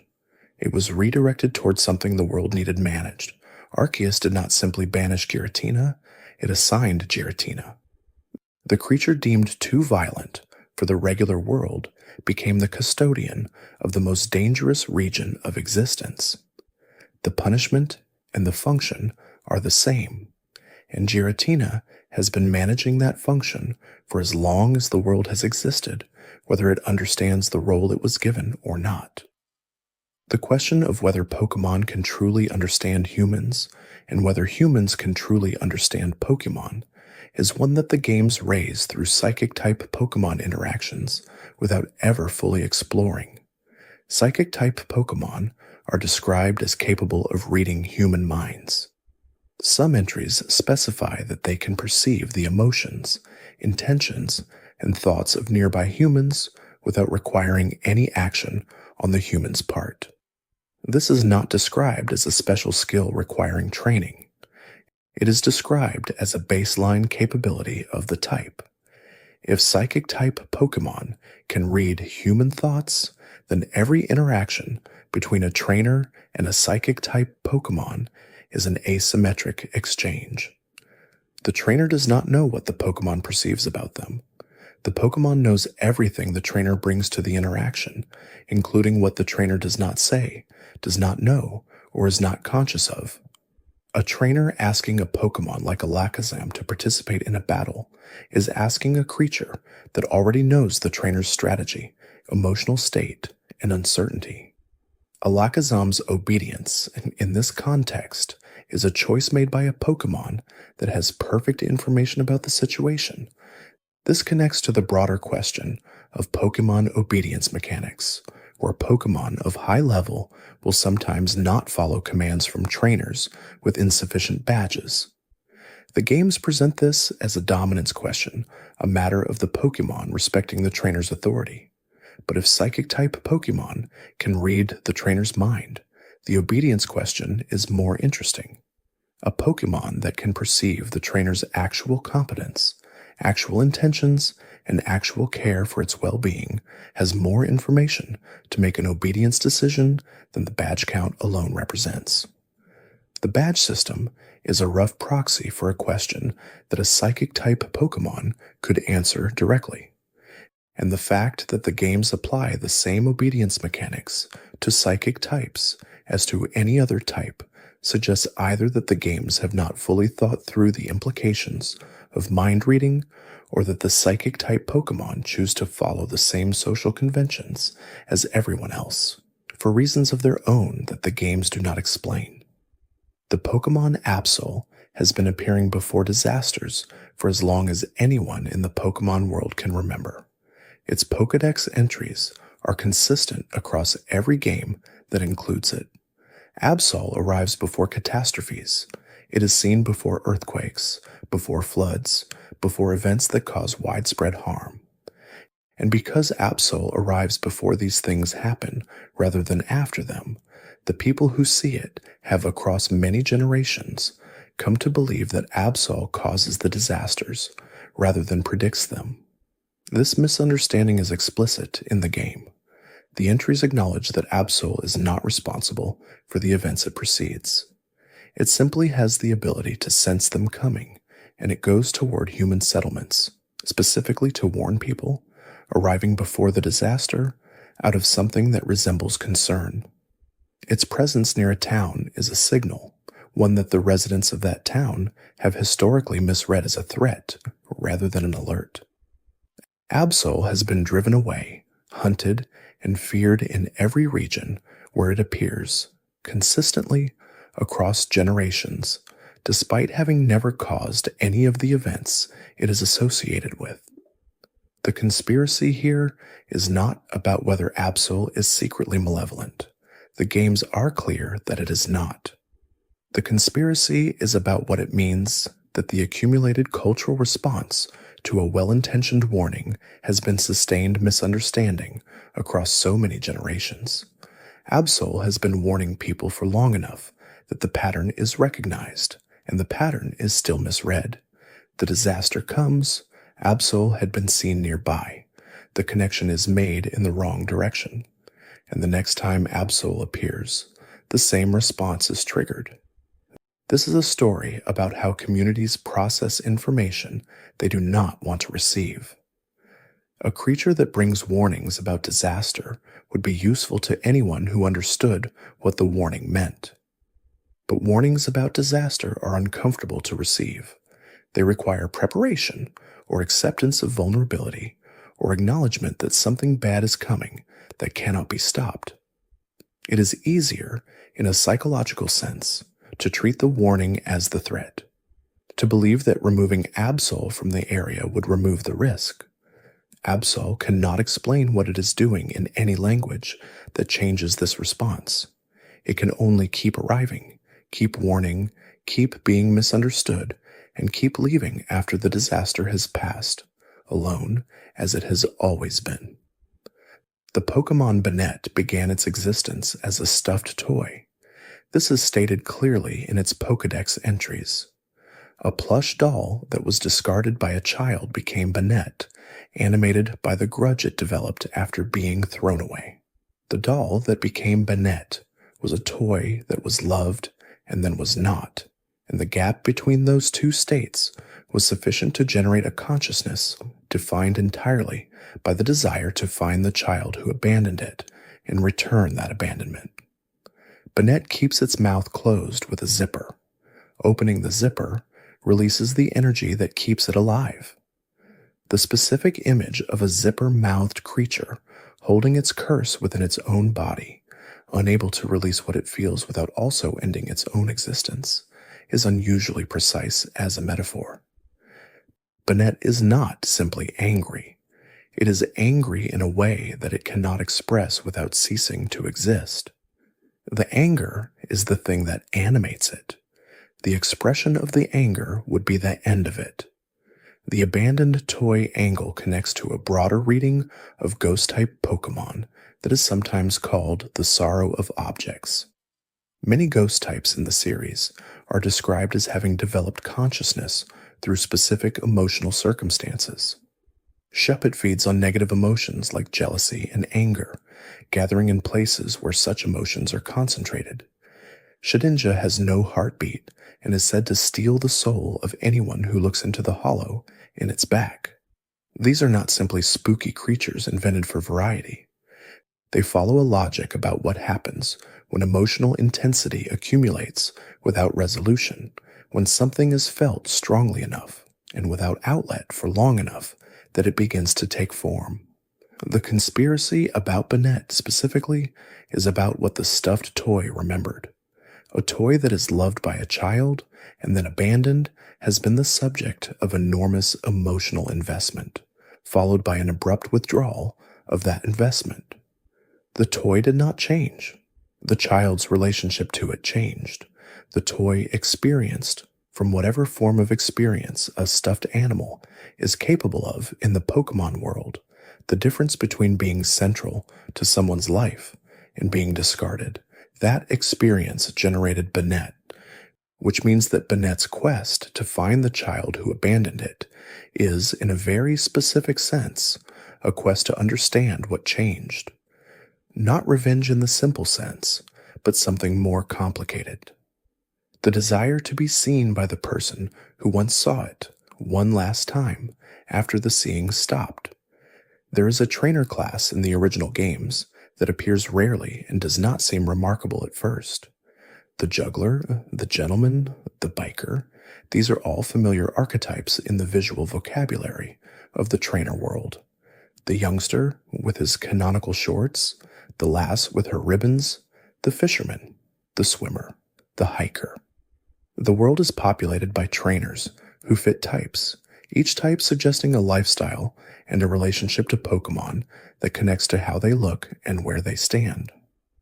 The psychic trainer class exists within this taxonomy and occupies an interesting position. Psychic trainers to use psychic-type Pokémon, which, as discussed, can read the minds of anyone nearby.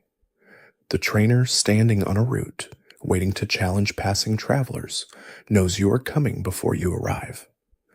The Pokémon they carry knows more about you than you know about yourself by the time you are within visual range. The battle you have with a psychic trainer is not a confrontation between two parties who meet on equal informational footing. It is a confrontation in which one party has comprehensive information about the other, and the other has only what they can observe. The conspiracy is small and does not require any hidden mechanics. It simply follows the implications of the psychic ability the games describe, applied to the context where psychic trainers stand and wait and challenge. They are not just trainers with a type preference. They are people who have, by virtue of working extensively with mind-reading Pokémon, probably developed some form of enhanced intuition or awareness themselves. Prolonged exposure to Pokémon that read thoughts may, in the Pokémon world's logic, have effects on the humans who train them, the medium trainers who communicate with the dead, the channeler trainers in Lavender Tower who allow spirits to speak through them. These trainer classes are defined not just by which Pokémon they use, but by what their relationship to those Pokémon has done to them over time. The caves of every region are worth examining not as obstacles or areas to traverse, but as spaces with their own characters, their own histories, and their own relationships to the surface world above them. Mount Moon in Kanto is described as a place where moonstones fall, where ancient fossil Pokémon rested, and where Clefairy gather at night to dance. Diglett's Cave is a tunnel dug and maintained by Diglett and Dugtrio, an infrastructure project created and operated entirely by wild Pokémon without any human involvement. Rock Tunnel is dark enough to require the HM flash to navigate, a darkness that the game makes functionally present in a way that most route obstacles do not. The conspiracy about Mount Moon is connected to the Moonstones specifically. Moonstones cause evolution in specific Pokémon. Clefairy, which gathers at Mount Moon, evolves into Clefable using a moonstone. The stones fall from the cave's ceiling, described as meteoric in origin, connected to whatever astronomical events caused debris to reach the mountain. Clefairy is itself described as a Pokémon that arrived from space, one of the clearest alien origin stories in the franchise. The moonstones that evolved Clefairy connect to the same astronomical origin. The cave is the place where both the Pokémon and the material that changes it are concentrated, as though both fell from the same source and have been accumulating in the same location ever since. This raises the question of what other Pokémon arrived from space, and whether their origins are similarly preserved in the specific locations where they are found. Lunatone and Solrock, which appear in later games, are described as having fallen from space. Deoxys originated from a space virus. Rayquaza lives in the ozone layer and is described as being older than anyone alive. The sky is not empty in the Pokémon world. Something has been arriving from it for as long as the world has existed, some of it staying, some of it evolving, and some of it being found by players in caves that accumulated around the landing sites while the world continued to move through the space that contains it. The way information flows through the Pokémon world is worth examining as its own subject. In each regional game, the player receives information from professors, from Pokémon Center nurses, from gym leaders, from rivals, and from the Pokédex itself. This information is generally presented as reliable and authoritative. The Pokédex, particularly, is framed as a comprehensive reference guide, its entries stated with the confidence of an encyclopedia. But the Pokédex entries are written by trainers and researchers who caught or observed specific Pokémon in specific conditions. Several entries across the series acknowledge this explicitly, noting that data is still being gathered, that behavior in the wild differs from behavior in captivity, that some entries contain measurements made during exceptional circumstances. The Pokédex is not a definitive text.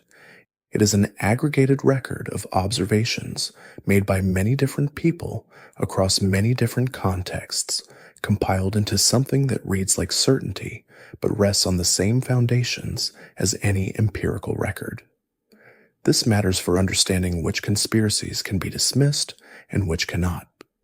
An entry stating that a Pokémon causes misfortune might reflect a cultural belief rather than an observed phenomenon.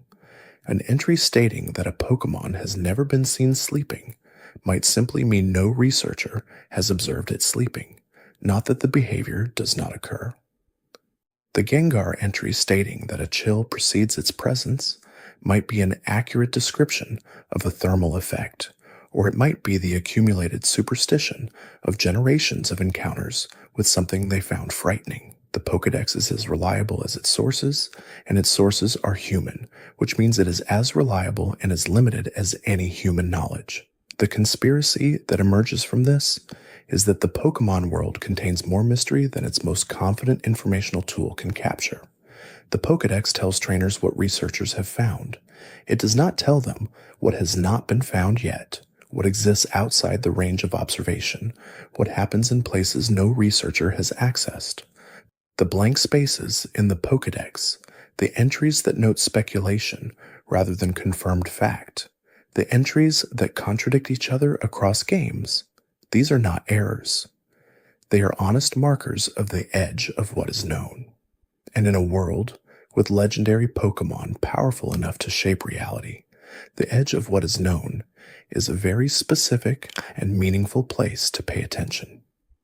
The post-game of every main series Pokémon title presents a world that continues after the central crisis has been resolved. The region is still present. The routes still connect cities. Wild Pokémon still inhabit tall grass and caves and water. And the player moves through this world as the champion, or the hero who saved the region, or the person who resolved something that had been pressing toward resolution for the entire game. The world after the credits is quieter, more ordinary, and it contains consistently things that the main game gestured toward without fully exploring. The conspiracy about post-game regions is that they are the true map of the world. The main game shows a world under pressure, organized around a crisis that gives every location meaning within a specific narrative. The post-game shows the same world without that organizing pressure, and in the absence of the crisis, the world reveals what it actually is when nothing is at stake beyond the trainer's own curiosity. The strongest trainers are in the post-game. The rarest Pokémon are in the post-game. The locations that require the most preparation to access are in the post-game. The world rewards the player who stays after the story ends with a more honest version of itself. This is not exactly a conspiracy, but it contains the shape of one. Every game presents its central narrative as the reason for the journey, and the journey resolves when the narrative does. But the world exists before the narrative began and will exist after the player puts the game down. The wild Pokémon on the routes do not care who the champion is. The caves continue into darkness beyond any trainer's current need to explore them. The sea extends past every horizon the game has rendered. The post-game is a small permission to stay in a world that was always larger than the story being told about it.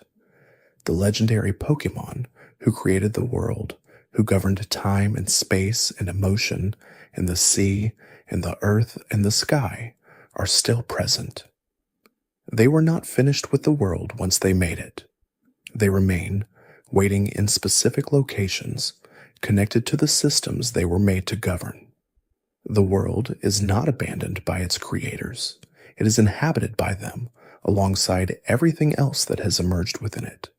And everything that has emerged within it Every Pikachu and Magikarp and Cubone and Ditto and Yamask exists within a structure that was made by something and has continued without instruction from that something for as long as the world has been running. The trainers who walk through this world carrying small digital devices and pockets full of Pokéballs are operating within a structure they did not create and cannot fully understand. The gym system is a human structure imposed on a world that predates it. The Pokédex is a human attempt to catalog something that was there before catalogs existed. The conspiracies of the Pokémon world are, at their deepest, not about secrets hidden by individuals or organizations. They are about the gap between the structure of the world and the human frameworks being used to navigate it. And that gap is large. It is quiet and enormous and full of things that are not hiding exactly, but are simply present in a way that human attention has not yet reached. The world of Pokémon has been generating these questions since the first game placed a 10-year-old on a road with a map that ended at the edge of the frame. Every generation since has added to the world without closing the gaps that give it meaning. The gaps are the meaning. The space where explanation stops is where imagination begins. And imagination, when it moves through a world as carefully made as this one, finds things that were always there, waiting, like a Pokémon in tall grass that has not yet revealed itself, patient in the way that things are patient when they know the encounter will eventually come. The routes between towns have always been the truest part of any journey through the Pokémon world. Not the cities with their gyms and their commerce and their collected human purpose. Not the caves with their darkness and their unusual Pokémon. The routes, which are simply the space between one place and another, animated by wind and grass and whatever lives in both. A trainer who walks quietly enough through tall grass hears more than rustling. They hear the particular quality of a world that is mostly wild, mostly its own, and only partly aware that anyone is passing through it at all. The world does not announce itself, it simply continues. There is a Pokémon in Johto called Murkrow that the games treat as a minor encounter, something you find on routes at night, dark-feathered and fast, with a hat-shaped crest that bobs when it moves. The Pokédex entries for Murkrow describe it as a bringer of misfortune, a creature that is actively avoided by people who believe seeing one means something bad is coming. Some entries say that encountering a Murkrow at night guarantees bad luck. Others note that the superstition is widespread enough that entire communities have historically redirected their routes to avoid areas where Murkrow flocks gather. The conspiracy about Murkrow is not about whether the bad luck is real. What is more interesting is the specificity of the superstition and how it compares to the Absol situation. Both Pokémon are associated with misfortune. Both are treated with fear or avoidance by the cultures that have encountered them. But Absol's entries clarify, explicitly and repeatedly, that it does not cause disaster, but only precedes it. Murkrow's entries do not offer this clarification. They state that Murkrow brings misfortune, not that it precedes misfortune, not that it is associated with misfortune by superstition, that it brings it. This distinction is not a small one in the context of the Pokémon world's Pokédex, which is generally careful about the difference between observed behavior and cultural belief. When an entry says a Pokémon is believed to bring something, it signals superstition. When it states the behavior as fact, it signals observed reality.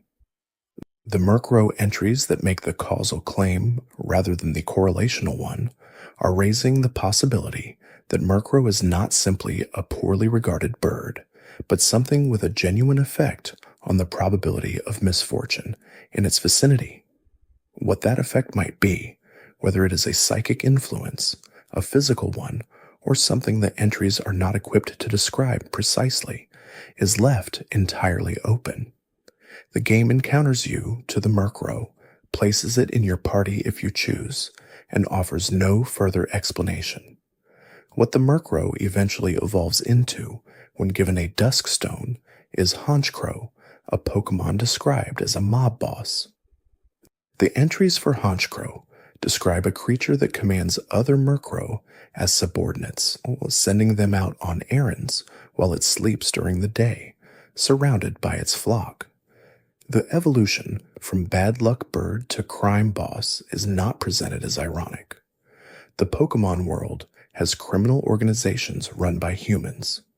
Apparently it also has at least one run by a dark-type bird with a fedora-like crest, operating through a hierarchy that the games describe in terms almost identical to those used for Team Rocket. Honchkrow calls its subordinates to action with a single cry at night. They disperse, they accomplish whatever Honchkrow requires, they return. The system runs while Honchkrow rests.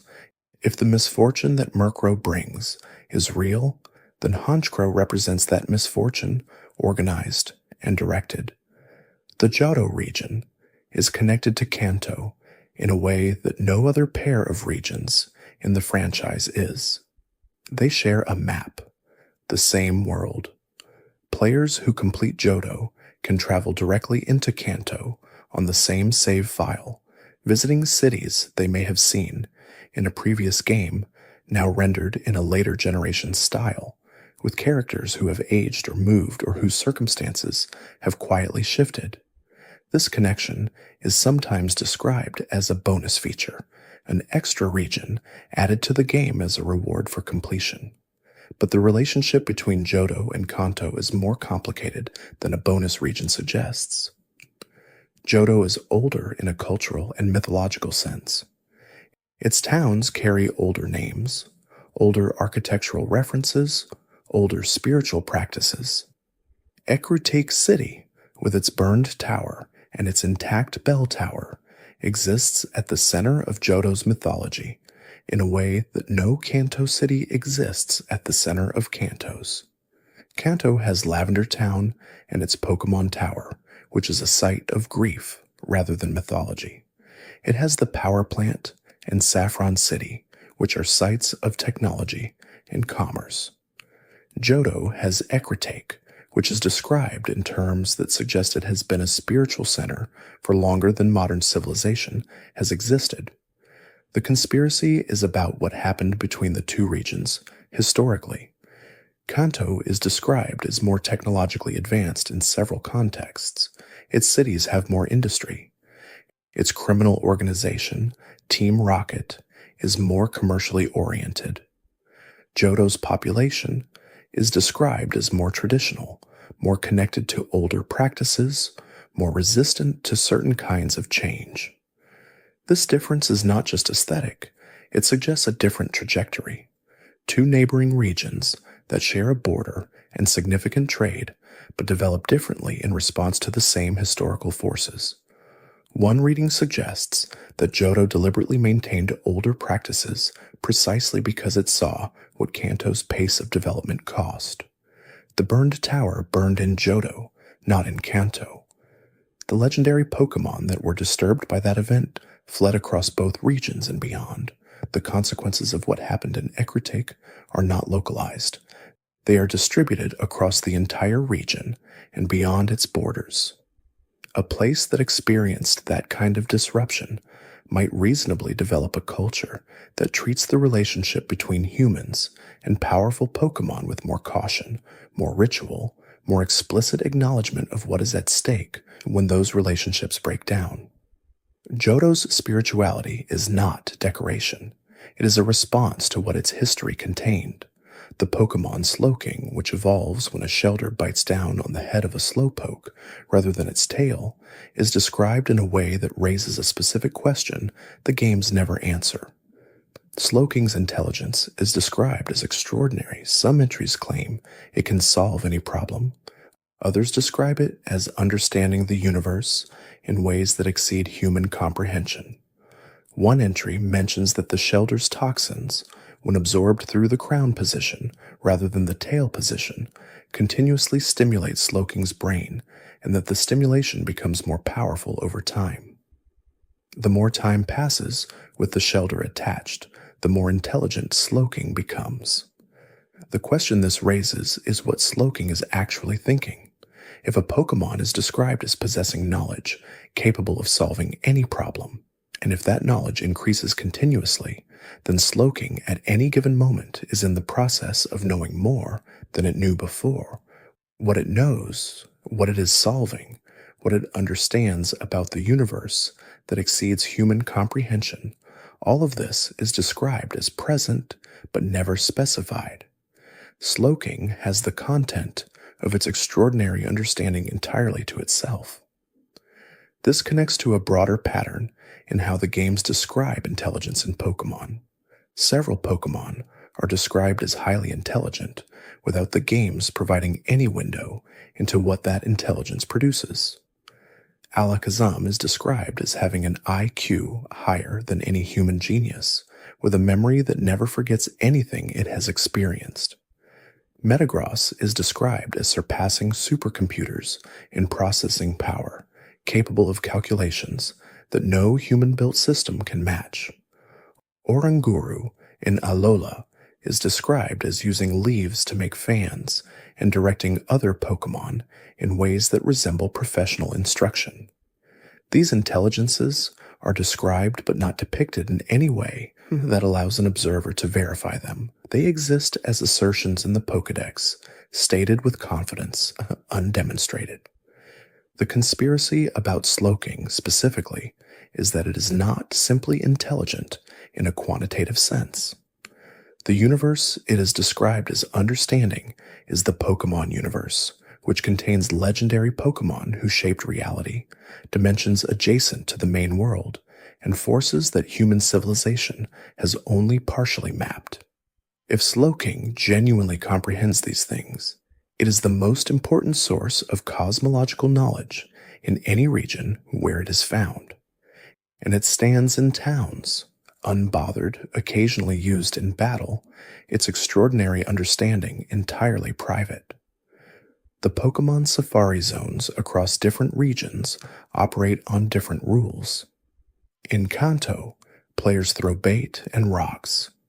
In Johto, players do not interact with Safari Pokémon directly, but move through the environment in ways that affect which Pokémon appear.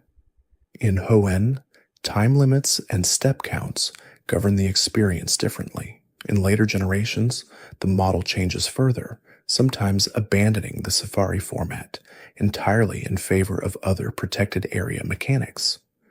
This inconsistency across generations is sometimes explained as game design evolution, each iteration trying to improve on what came before. But the inconsistency also suggests that the Safari Zone is not a single institution with a standardized methodology. It is a concept that different regions have implemented differently based on their own understanding of what the zone is for and how it should function.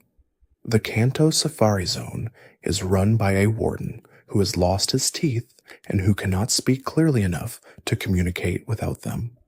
The Johto Safari Zone, when it eventually opens, is run differently, with different staff and a different philosophy.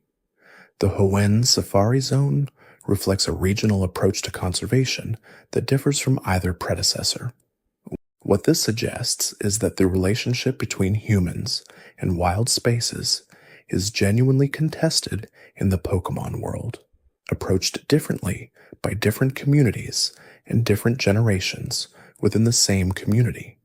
There is no universal agreement on how much freedom wild Pokémon should have, how much access trainers should have to protected areas, or what conservation even means in a world where Pokémon can be caught, trained, released, and caught again without any formal regulation of the process beyond what individual regions choose to impose.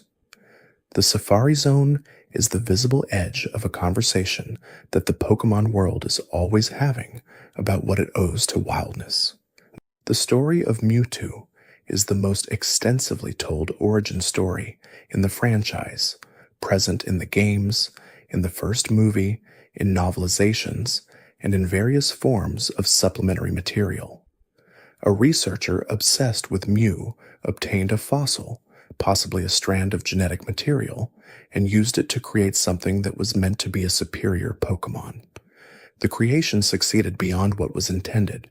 Mewtwo was more powerful, more aware, and more capable of suffering than the researchers anticipated. It destroyed the laboratory and left. The conspiracy about Mewtwo's creation is not about the ethics of genetic experimentation, which the franchise addresses directly and without ambiguity in the first film. It is about what was lost when Mewtwo was created. The researchers working at the Pokémon Mansion were attempting to replicate Mew, to understand and reproduce what made Mew significant. This project required obtaining genetic material from Mew, which is described as extraordinarily rare, as possibly the ancestor of all Pokémon, as a creature that almost no one has encountered or will encounter. Getting genetic material from something so rare and significant is not a trivial accomplishment. What the researchers did with that material and what they were hoping to achieve beyond a single powerful Pokémon is not fully explained. The diary entries in the mansion describe scientific ambition, but not a complete research program. They describe the creation of Mewtwo as a milestone, not an endpoint.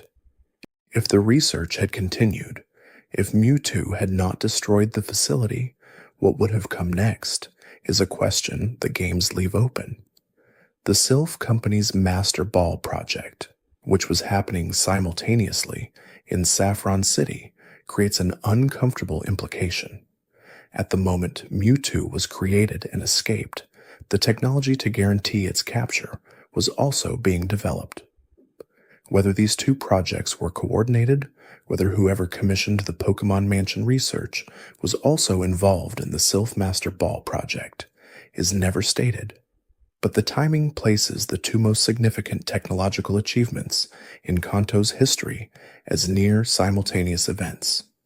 There is a legendary Pokémon in Hoenn called Jirachi that is said to awaken for only 7 days every 1,000 years, during a period when the Millennium Comet appears in the night sky while it is awake. Jirachi can grant any wish. While it sleeps, it sustains itself by absorbing the energy of starlight through a third eye located on its stomach. The Pokédex entries for Jirachi describe the wish granting as real, rather than metaphorical, genuine fulfillment of whatever is sincerely asked. The conspiracy about Jirachi is not dramatic. It simply notes that if Jirachi has been waking every 1,000 years and granting wishes for as long as it has existed, then the Pokémon world has been shaped by those wishes in ways that are not recorded. 1,000 years between awakenings means many cycles across human history. Each cycle produced at least one wish. Those wishes altered the world. The towns that exist, the routes between them, the political arrangements that current regions inherited, the legendary Pokémon sealed in specific locations. Any of these could be the downstream consequence of a wish granted centuries ago by a steel-type star creature that went back to sleep before anyone could follow up on what it had done. The wish-granting framework also raises questions about specificity. A wish granted literally might produce very different outcomes than the wisher intended. The Pokémon world is full of stories about the gap between desire and outcome. Azze wished to revive his Floette and received it back alive, but the mechanism of revival consumed something that could not be returned. The history of the world contains many such stories, moments where something extraordinary was obtained, and the obtaining cost something that the obtainer had not priced into their request. Jirachi, sleeping now, will wake again. Whatever it grants will enter the world and remain in it after Jirachi returns to sleep, shaping what comes next in ways that the person who made the wish may not live to observe. The Pokémon Phantump is described as the spirit of a child who died while lost in a forest, inhabiting the stump of a tree. This is stated plainly in its entry, without ceremony, in the same format used to describe what a caterpie eats, or how fast a Dodrio can run. A child died. The child became a Pokémon. The Pokémon is encountered in forests, not unlike the forest where the child became lost. Phantump evolves into Trevenant, a much larger tree creature that uses its roots to control other trees in a forest and will trap anyone who tries to harm the forest or the Pokémon living within it. The evolution from the spirit of a lost child into a guardian of the forest is a specific transformation, from victim to protector, from something that died because it was alone in a dangerous space to something that ensures other living things are safe in that space. The mechanism of this transformation is not explained. There is no account of what happens between the death of the child and the appearance of the Phantump, or between the Phantump's evolution and the Trevenant's assumption of its protective role. The conspiracy about the Phantump line is about what the forest actually is in the Pokémon world when you account for all the ghost types described as inhabiting it. Shuppet gather in alleys and abandoned places. Misdreavus haunts hallways, but multiple ghost types are specifically forest creatures, connected to trees and root systems and the organic decomposition that forests conduct continuously.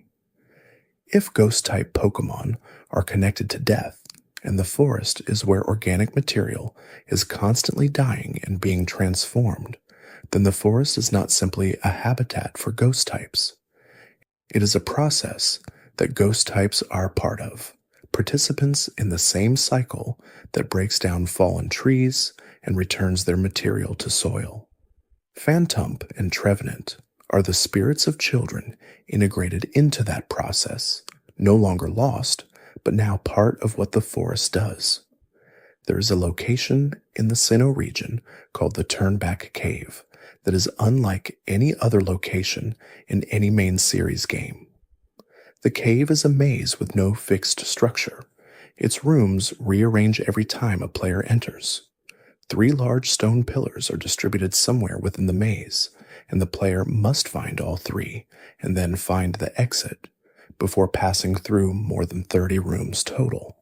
If they fail, they are sent back to the beginning. If they succeed, they reach a chamber at the end where Giratina can be found in its origin form. The cave is described in in-game text as a place that exists at the boundary between dimensions.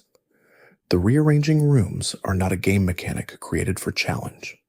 They are a property of the space itself, a location so close to the edge of the physical world that its internal geography does not stay consistent. Walking through Turnback Cave is described as an experience where the normal rules of spatial continuity do not apply, where the room you entered to get here may not be the room you exit into when you leave, where the relationship between one space and the next is maintained by something other than the geometry that governs normal locations. Giratina, which lives in the distortion world, a place of inverted physics and reversed causality, is found at the deepest point of this boundary space. The Turnback Cave is the place where the main world comes closest to the distortion world without actually crossing into it. And the 3 pillars that mark the way through the cave, which must be found in sequence, are the only stable landmarks in a space that otherwise reconfigures constantly. The pillars do not move. Everything else does. This stability suggests the pillars were placed deliberately by someone who understood the cave's properties well enough to anchor points within it, creating a path that would remain functional even as the surrounding space continued to shift. Who placed them, when, and why they wanted a reliable path to Giratina's location is not addressed anywhere in the game. The Pokémon Spiritomb, as noted earlier in this journey, was sealed into an odd keystone by some process connected to punishment for misdeeds. But the Spiritomb entry also mentions a specific number that has been part of its design from the beginning: 108 spirits. The Pokémon's base stat total in the original games was 408. Its catch rate is 45. These numbers are not coincidentally associated with 108. The number itself is embedded in the Pokémon's design, more thoroughly than any other specific number, is embedded in any other single Pokémon. The 108 earthly desires in Buddhist tradition are calculated through a specific formula multiplied across sensory experiences and temporal states, producing exactly that number as the count of attachments that prevent liberation. A creature made from 108 spirits bound together by their collective misdeeds is, in this framework, a creature made from the material of attachment itself. Each spirit carried something it could not release.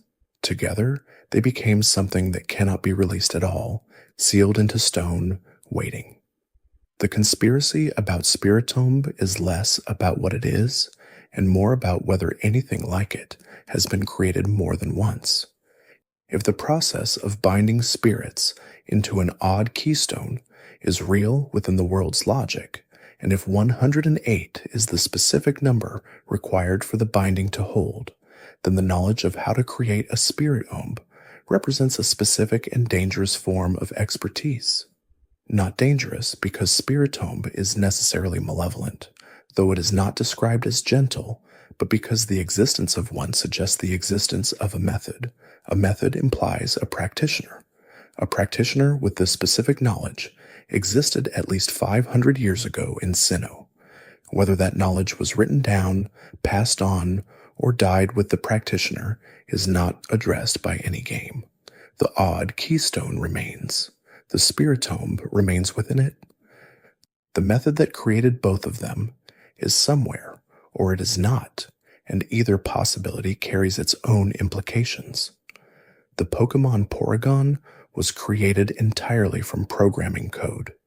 It was the first Pokémon to be created entirely by human technology, without any biological process, without any relationship to an existing animal or element, without any cultural or mythological precedent that it was building on.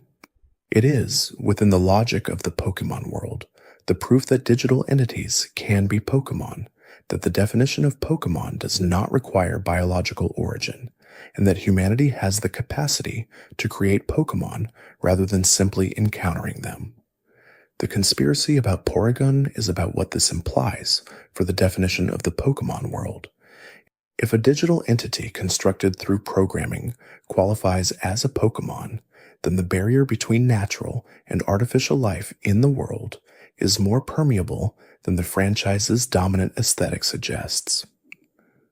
Most Pokémon are presented as natural creatures, evolved through processes not unlike those in the real world, emerging from environments and filling ecological niches. Porygon was made.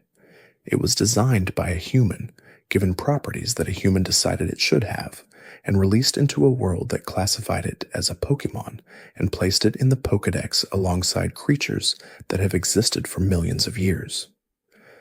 Porygon's evolution line adds another layer. Porygon 2 was created as an upgraded version, a refinement of the original code through applied science. Porygon Z was an accident, an attempt to allow Porygon 2 to operate freely across dimensions that instead produced unstable behavior described as erratic and unpredictable. The evolutionary line of Porygon is therefore not biological evolution, but technological iteration, and the third iteration went wrong in ways that the researchers did not anticipate. This is not simply a story about a digital Pokémon. It is a story about the specific kind of mistake that happens when iterative technological development outpaces understanding of what the previous iteration actually was. Porygon Z behaves erratically because it was modified without fully understanding the modifications it already contained.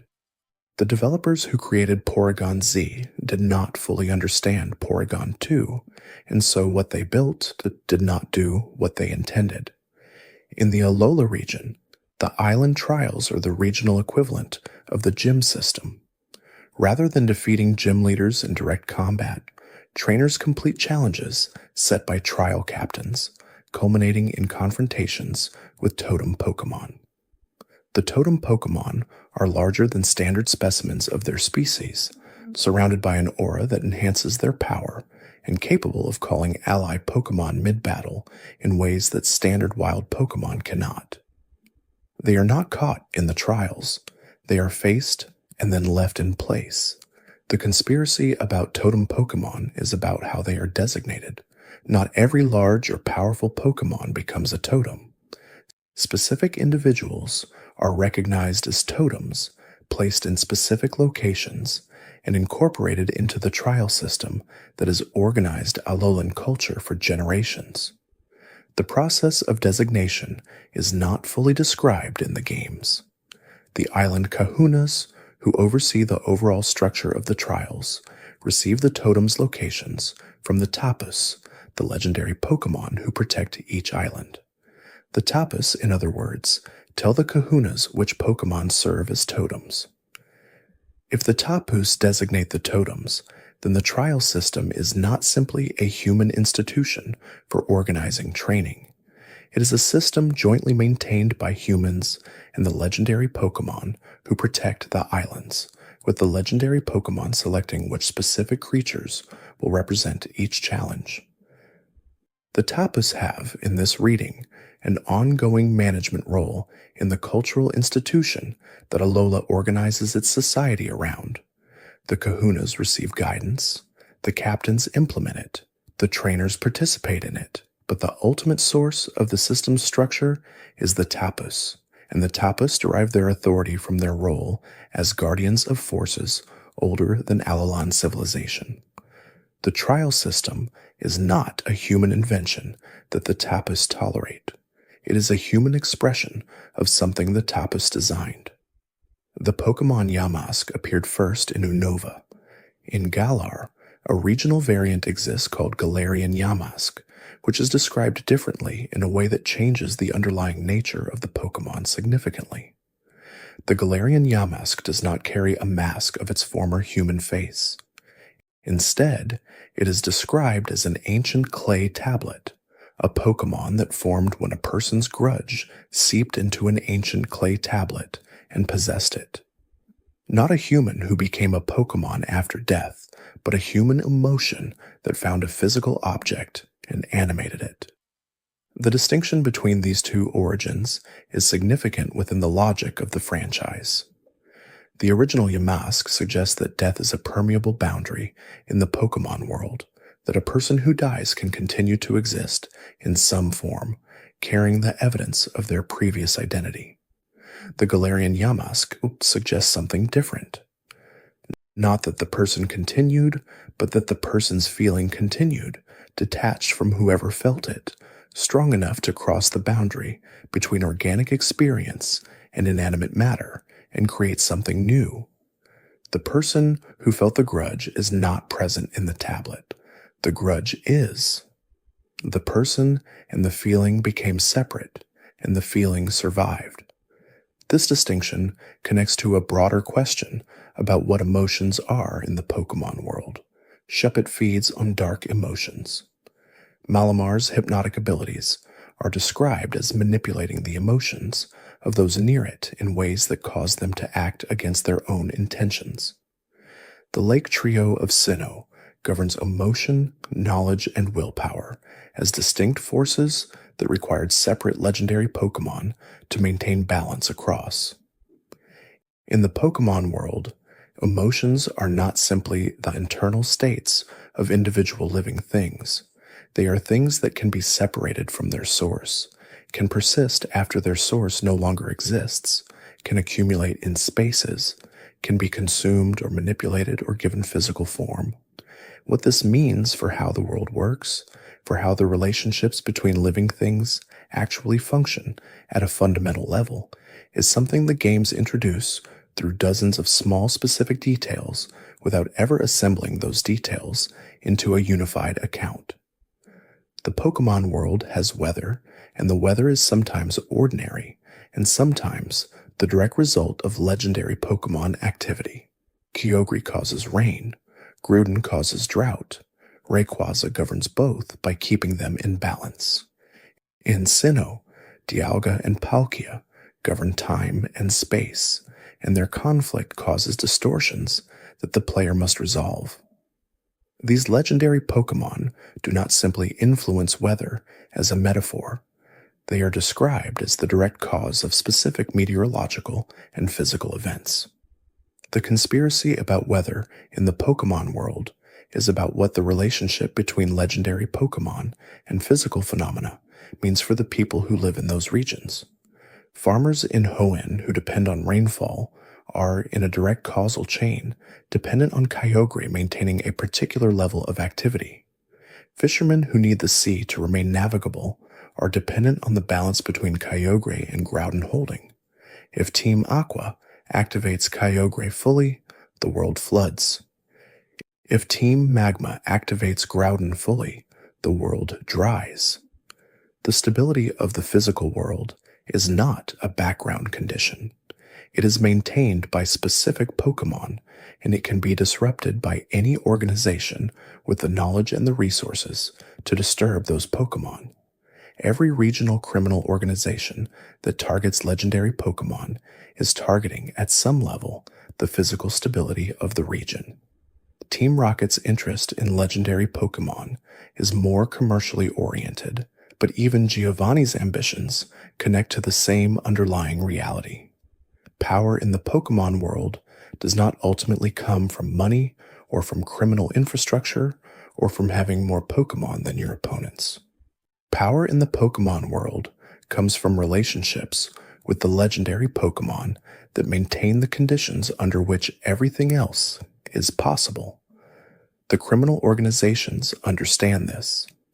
The gym system, which does not address legendary Pokémon in any formal way, does not.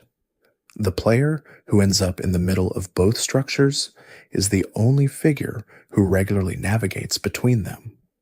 There is a character who appears in Pokémon Gold and Silver as a central mystery, even though the game never presents the mystery as a mystery.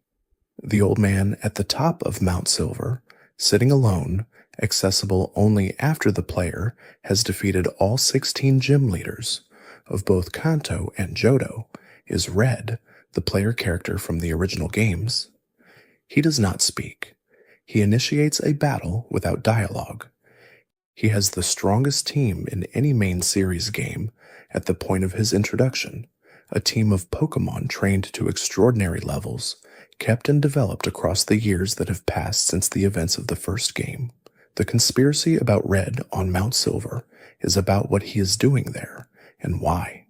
The mountain is remote. So it is not associated with any legendary Pokémon, not the site of any historical event, not connected to any ongoing political or cultural function. It is simply a very tall, very cold mountain. Red climbed to the top of it, trained there, and did not come back down. The game offers no explanation, no character comments on his absence. The trainer who was once described, within the logic of the world, as the champion of Kanto, as the trainer who defeated Team Rocket and restored the region, has withdrawn entirely from the world that his actions helped shape. One reading is that Red is training, that the mountain represents the next level of challenge after defeating every region, and that his solitary training is continuous preparation for whatever comes next. Another is that Red found the summit of Mount Silver to be a place where he could be genuinely alone with his Pokémon, away from the world that turned his journey into a public narrative he never asked to star in. He was 10 years old when he started. He defeated everyone. And then the question of what comes after defeating everyone is one that no gym or champion system has a framework for answering. The mountain is his answer. Silence, altitude, cold, and the company of his team, which is still the strongest team anyone has built in the world he lives in. The flowers in the Pokémon world are not always what they appear to be. Flabebe is a small fairy-type Pokémon that holds a single flower, described as choosing its flower at the beginning of its life and never releasing it. The flower it holds is not a prop or an accessory. It is described as a physical part of Flabebe, something the Pokémon requires and maintains as its own. The flower through which Flabébé draws power is not wild vegetation. It is described as the flower itself, as something Flabébé has bonded to irreversibly. Florges, the fully evolved form, is described in entries as having once governed vast gardens, receiving worship from humans who lived nearby.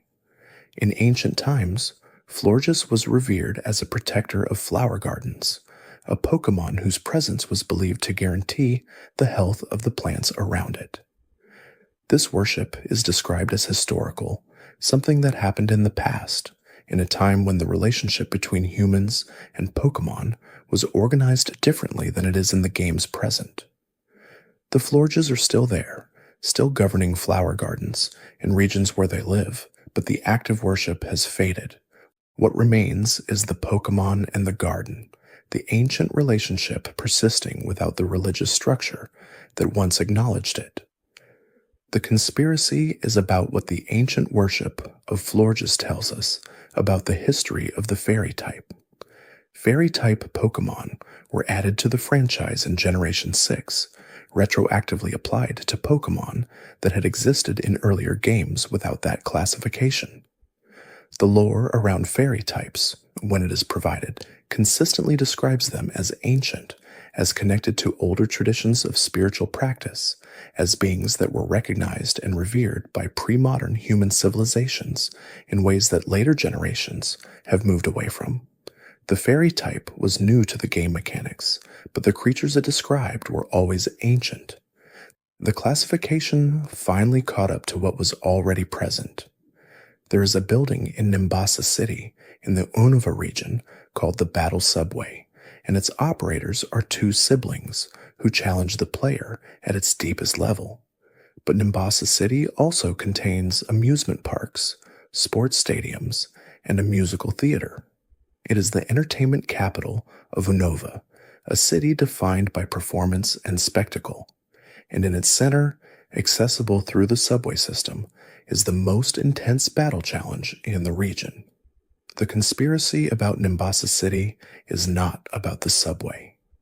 It is about what it means that the most entertainment-oriented city in the region is also the city with the most direct access to the battle subway, which is an endless gauntlet of increasingly powerful trainers designed to test a trainer's team beyond what any gym or Elite Four challenge provides.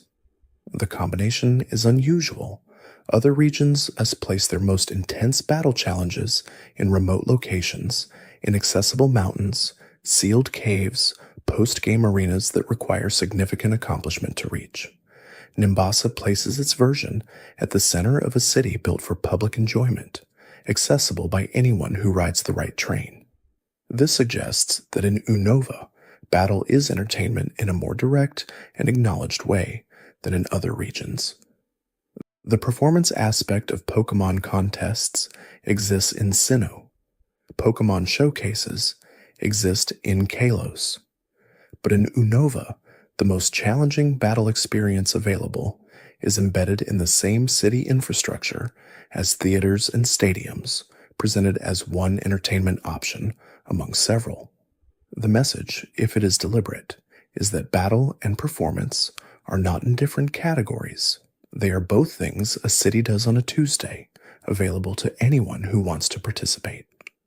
The Pokémon Zoroark and its pre-evolution Zorua are dark-type Pokémon with the ability to create illusions indistinguishable from reality. The illusions are not simply visual, they affect all senses, creating complete perceptual experiences that observers cannot identify as false without specific knowledge of the ability. Zoroark is described as using this ability to protect its young, creating illusory landscapes that deter threats, making dangerous areas appear welcoming or welcoming areas appear impassable. The conspiracy about Zoroark is about the reliability of perception in any region where Zoroark lives. If a Pokémon can generate illusions indistinguishable from reality, and if that Pokémon lives in forested or remote areas and uses its ability to shape what observers perceive about those areas, then the map of any region containing Zoroark is potentially incomplete. The location that appears to be an impassable cliff face might be an illusion concealing a passage. The welcoming meadow might be an illusion covering something Zoroark does not want visitors to approach. The Pokémon described as protective of its young would have strong motivation to maintain these illusions consistently and would have the ability to sustain them across long periods. This does not mean that any specific location in the games is secretly an illusion. It means that in a world where a Pokémon with this specific ability exists, the relationship between perception and geography is less settled than maps suggest. The trainers who mapped each region were traveling through a world that contained, in certain areas, a Pokémon capable of altering what they perceived. What they recorded was what they saw. Whether what they saw was entirely accurate depends on whether Zoroark decided they should see it or not. The Hall of Fame in each region is a record of trainers who have defeated the Elite Four and become champion. Players who complete this accomplishment see their team recorded, their names stored, their victory acknowledged by whatever institution maintains the hall. The hall is presented as the culmination of the regional journey, the final confirmation that the journey is complete and the player has reached the highest point the regional system can recognize. The conspiracy about the Hall of Fame is about what happens to all the records it contains. Every trainer who has ever beaten the Elite Four is in the hall. The player is one of a continuous line of trainers who have completed the same journey, the most recent in a sequence that extends backward to whenever the regional system was established. The champion who preceded the player was also in the hall. The champion who preceded that champion was also in the hall. Each regional champion left behind a record, a team, a name, a moment of accomplishment that the institution preserved. What the games do not show is who reads these records after the player's entry. The hall exists, the records accumulate, and the institution that maintains them presumably has access to them and uses them for something. A comprehensive record of every team that has beaten the Elite Four, stretching back across regional history, is an extraordinary dataset. It maps the development of regional battling culture, the evolution of competitive strategies across generations, the emergence and decline of different Pokémon as competitive choices, and the names of every trainer who demonstrated the highest level of capability the regional system could measure. This is not a decorative record, it is a historical archive, and whoever maintains the Hall of Fame has access to it in its entirety. The Pokémon Honedge is a ghost-type Pokémon that takes the form of a sword, complete with a hilt and a blade and a blue cloth that extends from the handle and serves as its body. The Pokédex describes Honedge as a Pokémon that was once a sword and became possessed by a spirit, animated by something that entered the metal and changed it from an object into a living thing. Anyone who grasps the hilt and holds it as a sword would be held in return, the cloth wrapping around the holder's arm and draining their life force. Honedge evolves into Doublade, two swords that coordinate through telepathic communication, and then into Aegislash, which adds a shield and can shift between attack and defense forms in battle. The evolutionary line is a weapon that became alive, grew into two weapons, and then acquired its own defensive equipment.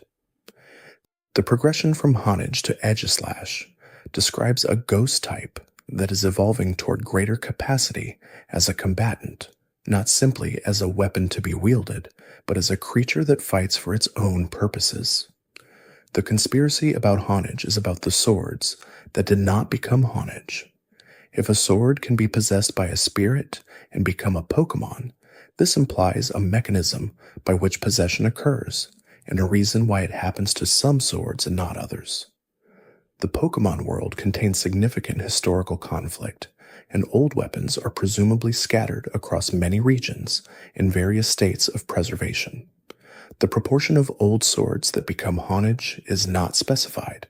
Most swords presumably remain swords, but some become something else.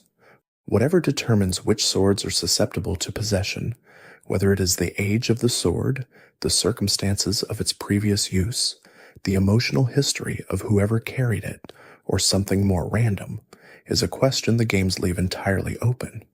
And a world that contains Haunage contains the possibility that any sufficiently old weapon, in the right circumstances, might one day pick itself up.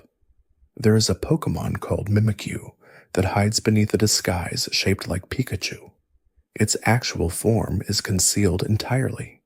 No one who has seen its true form has reported what it looks like, and the few accounts of accidental glimpses end badly for the person who glimpsed it. The disguise is handmade, created by Mimikyu from materials it found, an attempt to be seen as Pikachu rather than as itself, because Pikachu is beloved and Mimikyu's true form inspires fear or worse. Mimikyu's motivation is described in the games as loneliness. It wants to be close to humans. It wants to be loved in the way that Pikachu is loved. The disguise is its attempt to be approachable, to present a form that people are already predisposed to accept and embrace, and the attempt works in a limited sense.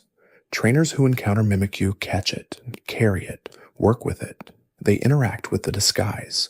The relationship exists, but it exists through the mediation of a Pikachu shape, not through any direct engagement with what Mimikyu actually is. The conspiracy about Mimikyu is not dramatic. It is quiet and a little sad in the way that many of the most interesting Pokémon stories are quiet and a little sad. If no one can see Mimikyu's true form without being harmed, and if Mimikyu is genuinely seeking connection, then the connection it seeks is impossible in the form it wants it. A trainer who loves Mimikyu is loving a Pikachu-shaped relationship. A Mimikyu inside the disguise is known to no one. It is close to people. It is warmly treated by people, and it is completely alone in any sense that involves being seen as itself. The loneliness it is trying to escape is preserved perfectly by the method it chose to escape it. The ancient civilizations in each Pokémon region left behind ruins, artifacts, and in some cases, entire underground cities that the surface world has partially forgotten.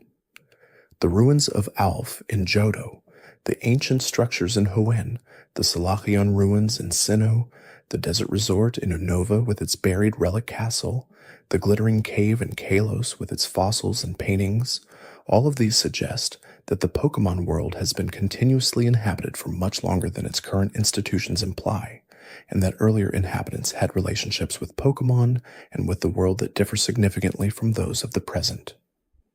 The relic castle in Unova is one of the most explicit examples. An entire castle, buried under desert sand, once housed a civilization that was destroyed by a Pokémon called Volcarona when the sky was covered with something that blocked the sun, and Volcarona served as a replacement light source for the people below. The civilization relied on a Pokémon to perform a function that the sun usually performs. When that civilization ended, the castle was buried and the desert grew over it. Volcarona still lives in the deepest accessible room of the buried structure, 500 years after the events that made it significant. The conspiracy here is about the scale of civilizational loss. The relic castle is one example of an entire buried world. Unova has at least one complete civilization under its desert. Other regions have ruins that suggest comparable civilizational complexity. The current institutions of each region, the gyms, the professors, the Pokémon centers, the Pokemart network, all of these are recent constructions in a world that has been inhabited, reorganized, and in some cases catastrophically disrupted many times before. The current generation of trainers is not the first generation to develop relationships with legendary Pokémon. It is simply the most recent one. There is one final thread worth following before this journey comes to rest. It begins with a question that most players ask early in their first game, and then stop asking when the game provides a reason to move on. The question is about Professor Oak's Pokédex, specifically about what it means that the professor asks a 10-year-old to complete a project he was never able to finish himself. Oak is described as a former trainer, a powerful one. He was a contemporary of Agatha, one of the original Elite Four, who references their rivalry in dialogue. He was significant enough in his time that his reputation is mentioned by other characters who are themselves significant. And yet, he did not complete the Pokédex himself. He did not use his years of experience, as his connections, his authority as the leading Pokémon researcher in Kanto, to complete the project he is asking the player to complete. The reason he gives is age. He is too old. He cannot travel the way he once could. This is the stated reason, and it is reasonable on its surface. But there is another reading, one that sits quietly behind the stated reason and is never directly addressed. Professor Oak knows what the journey requires. He has traveled those routes. He knows what the caves contain and what the legendary Pokémon are and what the organizations operating in the shadows of the region are doing. And he is sending someone young, someone whose potential he has observed closely, someone who will travel the region not as a researcher collecting data, but as a trainer forming relationships with the world itself. The Pokédex is not the real gift. The journey is, and the journey does what a researcher with a database cannot, which is go where the world is actually happening and be present for it.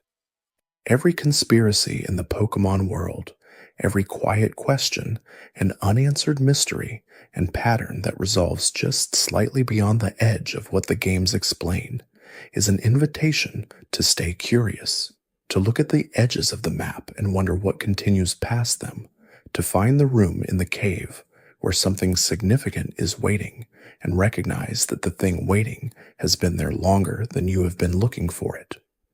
The Pokémon Drifloon carries a specific warning in its Pokédex entries that other balloon-shaped or floating Pokémon do not. It is described as a Pokémon that attempts to carry children away, not adults, not trainers specifically. Children. The entries state this plainly, noting that children who grab Drifloon expecting a gentle floating companion find themselves being pulled upward rather than playing. The Drifloon is not aggressive in the traditional battling sense. It does not attack. It simply rises, taking whoever is holding it with it, and the destination of that journey is not described. The phrasing of the entries is careful in ways that make the implied meaning clearer by comparison. Other Pokémon that cause harm are described in terms of what they do and what results. Gengar chills the air. Haunter can cause paralysis. Dusclops is said to absorb whatever enters its body and reduce it to nothing. These are direct descriptions. Drifloon's entries describe the action, the rising, the taking, and then stop. Where the children who are carried away end up is not stated. The entries note that Drifloon is formed from the spirits of people and Pokémon who have died. The balloon body is a collection of those spirits. What the spirits want, and why they specifically seek children, and where they are going when they rise, is left at the edge of what the Pokédex is willing to say. The conspiracy about Drifloon does not require any additional information beyond what the entries provide. It simply asks the reader to follow the implication of what is stated. A ghost-type Pokémon made from spirits of the dead specifically seeks children and carries them away to an unspecified location. In a franchise that generally declines to depict death directly in its main games, an entry this specific about a behavior this specific is unusual. The Pokédex does not provide context because the context is the content. Drifloon does what it does. What happens after is not something the Pokédex can verify, because no one who has seen the destination has returned to report it. The Pokémon contests in Hoenn and the Super contests in Sinnoh introduced a dimension of the Pokémon world that the main game mechanics do not fully address. Battle determines which trainer has the more powerful team. Contests determine which Pokémon has the more impressive performance across 5 categories: coolness, beauty, cuteness, cleverness, and toughness. These categories are not battle stats. They are aesthetic and behavioral qualities judged by observers, evaluated not on power, but on presentation and execution. The conspiracy about contests is about what they reveal regarding the Pokémon world's understanding of Pokémon value. In a world where the dominant institution for evaluating Pokémon is the battle system, where gym badges require defeating opponents, and where champions are defined by combat results, the contest system introduces a completely different framework. A Pokémon that is weak in battle might be extraordinary in contests.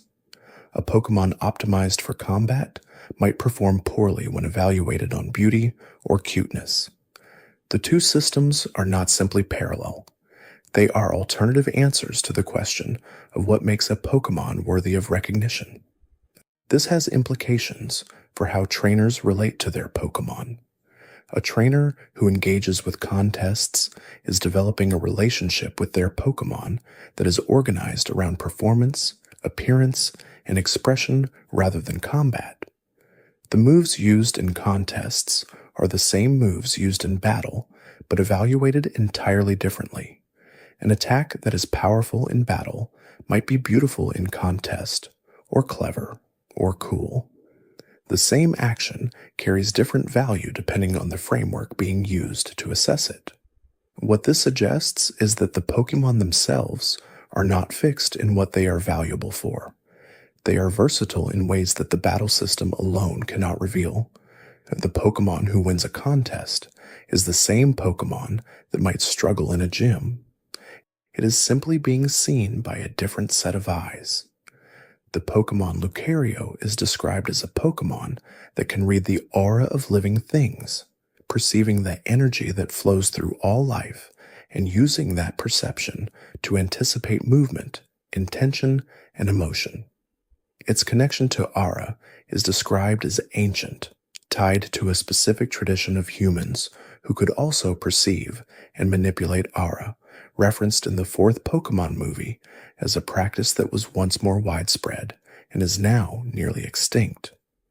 The conspiracy about Lucario and aura is about the humans who could once use it. The movie presents Sir Aaron, a historical figure who sacrificed himself using his aura to prevent a war centuries before the events of the story. The tradition he represents is described as having existed broadly in the past and being nearly gone in the present. Some entity or circumstance ended the widespread practice of aura use among humans. The games do not specify what that circumstance was, but the movie's framing treats the decline as a loss, as something that was present in the world and then was not, leaving behind only Lucario as a living continuity of the practice. This connects to the broader theme of ancient knowledge declining in the Pokémon world. The priests and practitioners who sealed Spiritomb are gone. The people who built the Relic Castle and relied on Volcarona are gone. The civilization that worshipped Florges is gone. The tradition of human aura use is nearly gone. Each of these represents a form of knowledge, a practice, a way of engaging with the Pokémon world that existed and then stopped existing. What the Pokémon world currently knows is not the total of what it has known. It is what survived. The rest is in ruins, or in Pokédex entries that describe what used to happen, or in Pokémon like Lucario, who carry the memory of a practice that the humans who developed it no longer perform. There is something that happens at the end of every Pokémon game that is rarely discussed as the significant moment it represents. The player, having defeated the Elite Four and the champion, watches the credits roll. The credits list the names of the people who made the game. The music plays, and then the game returns to the world, and the player is back in their room, or near the entrance of the Victory Road, or standing in a post-game location, and the journey that was the game continues in a form without a central narrative.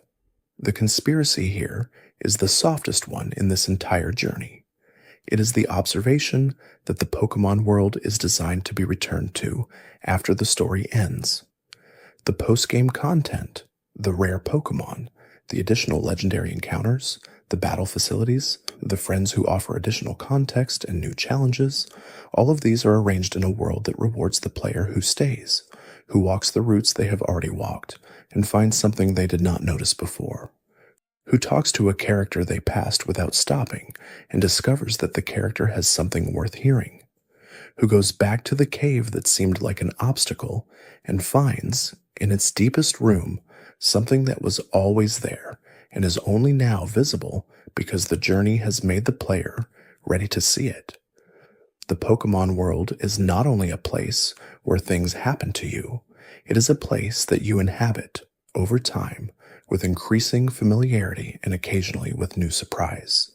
The conspiracies that run through it, the quiet questions and the unanswered connections and the implications that extend past the edge of what any single game explains, are part of what makes it worth inhabiting. They are the texture of a world that was made with more care than any single playthrough can exhaust. They are the reason the map always feels like it continues past the frame, because it does, it always has. And somewhere in the part you have not seen yet, something is waiting with the patience of a thing that has been there for a very long time, and will be there for a very long time more. The Pokémon Silph is found in the desert resort of Unova, described as a Pokémon that has been patrolling the same route for an ancient civilization that no longer exists. The entries note that Silph has continued its patrol without deviation since the civilization disappeared, following a path it was assigned generations ago, maintaining a duty for an employer that ceased to exist long before any current trainer was born. It does not know the civilization is gone. It does not know it is patrolling nothing. It simply patrols. The tragedy in the Silph entry is specific and quiet. A living creature carrying out its purpose with complete dedication for a context that has entirely dissolved. The streets it guards are buried. The people it protected are gone. The institution that assigned it the duty no longer exists in any form that could release it from that duty or redirect it towards something current.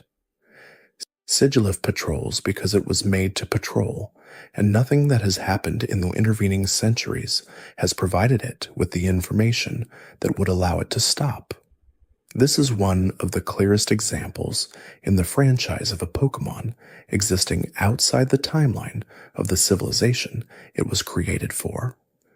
The Relic Castle in the same region contains a comparable story. Both are reminders that the things created by ancient civilizations do not end with those civilizations. They persist, sometimes purposefully and sometimes simply through inertia, carrying forward functions that have lost their original context. The world is full of things that were made for purposes that no longer exist, continuing anyway, because continuation is what they know how to do. Silph will still be patrolling when the next civilization rises, and the one after that. It was made well, and the thing that was made well outlasts the world that made it. The Pokémon Xerneas and Yveltal represent a balance in Kalos that the games describe as fundamental to life in the region. Xerneas can share eternal life, described as granting life to the world for 1,000 years before entering a long sleep as a tree. Yveltal can absorb the life force of living things, and has at the end of its own life absorbed everything around it before becoming a cocoon for a long dormancy. The two exist in a relationship of generosity and consumption, creation and dissolution that has maintained the region's continuity across timescales that no current civilization can fully account for. The conspiracy about Xerneas and Yveltal is about the 1,000 years. If Xerneas grants life for 1,000 years and then rests, and if Yveltal absorbs life at the end of its own cycle, then the relationship between the two is one of interleaved activity, each one governing a period while the other is dormant, handing the region's continuity back and forth across millennia. The current game takes place at a moment when this balance is being disrupted, when the weapon built by Azid 3,000 years ago is being reconstructed and threatens to use both Xerneas and Yveltal in ways they were never intended to be used. 3,000 years ago, Aza already disrupted this cycle once. The weapon consumed Xerneas' power to fuel a resurrection. The consequences of that consumption echoed forward across 3,000 years to the events of the game. What the game does not fully address is how the 1,000-year cycle continued during those 3,000 years, how the handoff between Xerneas and Yveltal was managed across the 3 full cycles that have passed since AZ's disruption. The region survived, the cycle continued, but it did so while carrying the weight of what was done to it, and the weight showed up, as weights do, exactly when the world seemed otherwise stable. The Pokémon Zygarde, also part of the Kalos legendary trio, represents a different kind of force than Xerneas or Yveltal. Where they represent life and death in individual grand gestures, Zygarde is described as a Pokémon that monitors the ecosystem, maintaining balance in the environment from within. Its cells are distributed across the region in an invisible network. Individual Zygarde cells exist in locations throughout Kalos, without the trainers passing through those locations being aware of them. When the ecosystem is threatened at a scale that requires direct intervention, the cells gather and Zygarde assembles itself into progressively more complete and more powerful forms. The conspiracy about Zygarde is about what it is monitoring. The ecosystem it oversees is not simply the physical environment, though that is part of it. The entries describe Zygarde as responding to imbalance. Imbalance in a Pokémon world context means something specific. The legendary Pokémon who govern physical forces are themselves part of the ecosystem. If Xerneas and Yveltal are disrupted, the imbalance they create is the kind of imbalance Zygarde exists to address. Zygarde is, in effect, a monitoring system for the entire web of legendary Pokémon relationships that maintains the Kalos region. This places Zygarde in a role unlike any other legendary Pokémon in the franchise. It is not powerful in the way that a creature with a singular grand function is powerful. It is powerful in the way that a system is powerful, distributed and responsive, and capable of concentrating force where force is needed. The Zygarde cells that exist across Kalos are not sleeping, they are watching. And what they are watching for is the specific kind of disruption that happens when something large enough to threaten the region's fundamental balance becomes active. 3,000 years after AZ, when Team Flare begins reconstructing the weapon, the watching finally finds something worth responding to. The Pokémon world is very old, older than its current institutions can measure, older than the legends that describe its creation, because the legends describe a beginning, and something must have been present to observe and eventually record that beginning. The world that exists in every game a player has ever entered is not a young world. It is an ancient one, built up over timescales that the human characters moving through it cannot fully comprehend, and the Pokémon who inhabit it carry that age in ways both visible and invisible. The oldest Pokémon, the ones described in entries as ancient or unchanged across geological eons, are not simply old animals. They are continuities. They connect the current state of the world to states that no living human has seen or can access through any archive. Relicanth is described as unchanged for 100 million years, predating nearly every human institution in the world by an incomprehensible margin. Aerodactyl, Restored from ancient amber is a creature from the age of prehistoric Pokémon, existing now in a world that has been reorganized several times over since its original era. These ancient Pokémon do not just inhabit the current world, they carry the older world within them, encoded in their biology, their behavior, their relationships to environments that in some cases no longer exist in the form they evolved for. The world they know is not the world the trainer knows. The trainer's world is recent, organized around gym systems and Pokemart networks and professor research stations. The Relicanth's world is the ocean, ancient and deep, essentially unchanged across the geological spans that have reorganized the surface above it. The Pokemon world contains multitudes of worlds, layered across each other, the most recent one floating on the surface of everything that came before it. This is why the conspiracies of the Pokemon world are inexhaustible, not because the designers hid secrets for the pleasure of hiding them, though some secrets are genuinely hidden with that kind of intentionality, but because a world this old, this internally consistent, and this carefully detailed will always generate more questions than can be answered in any single journey through it. Every answer opens a new place to look. Every explanation creates a new gap where explanation has not yet reached, and the gap is not a failure. It is the condition of any world complex enough to be worth inhabiting. Thanks for watching. If you enjoyed drifting through these quiet moments, there's another video waiting on the left of your screen. Let it play while you rest. You might discover something gentle before sleep takes you again.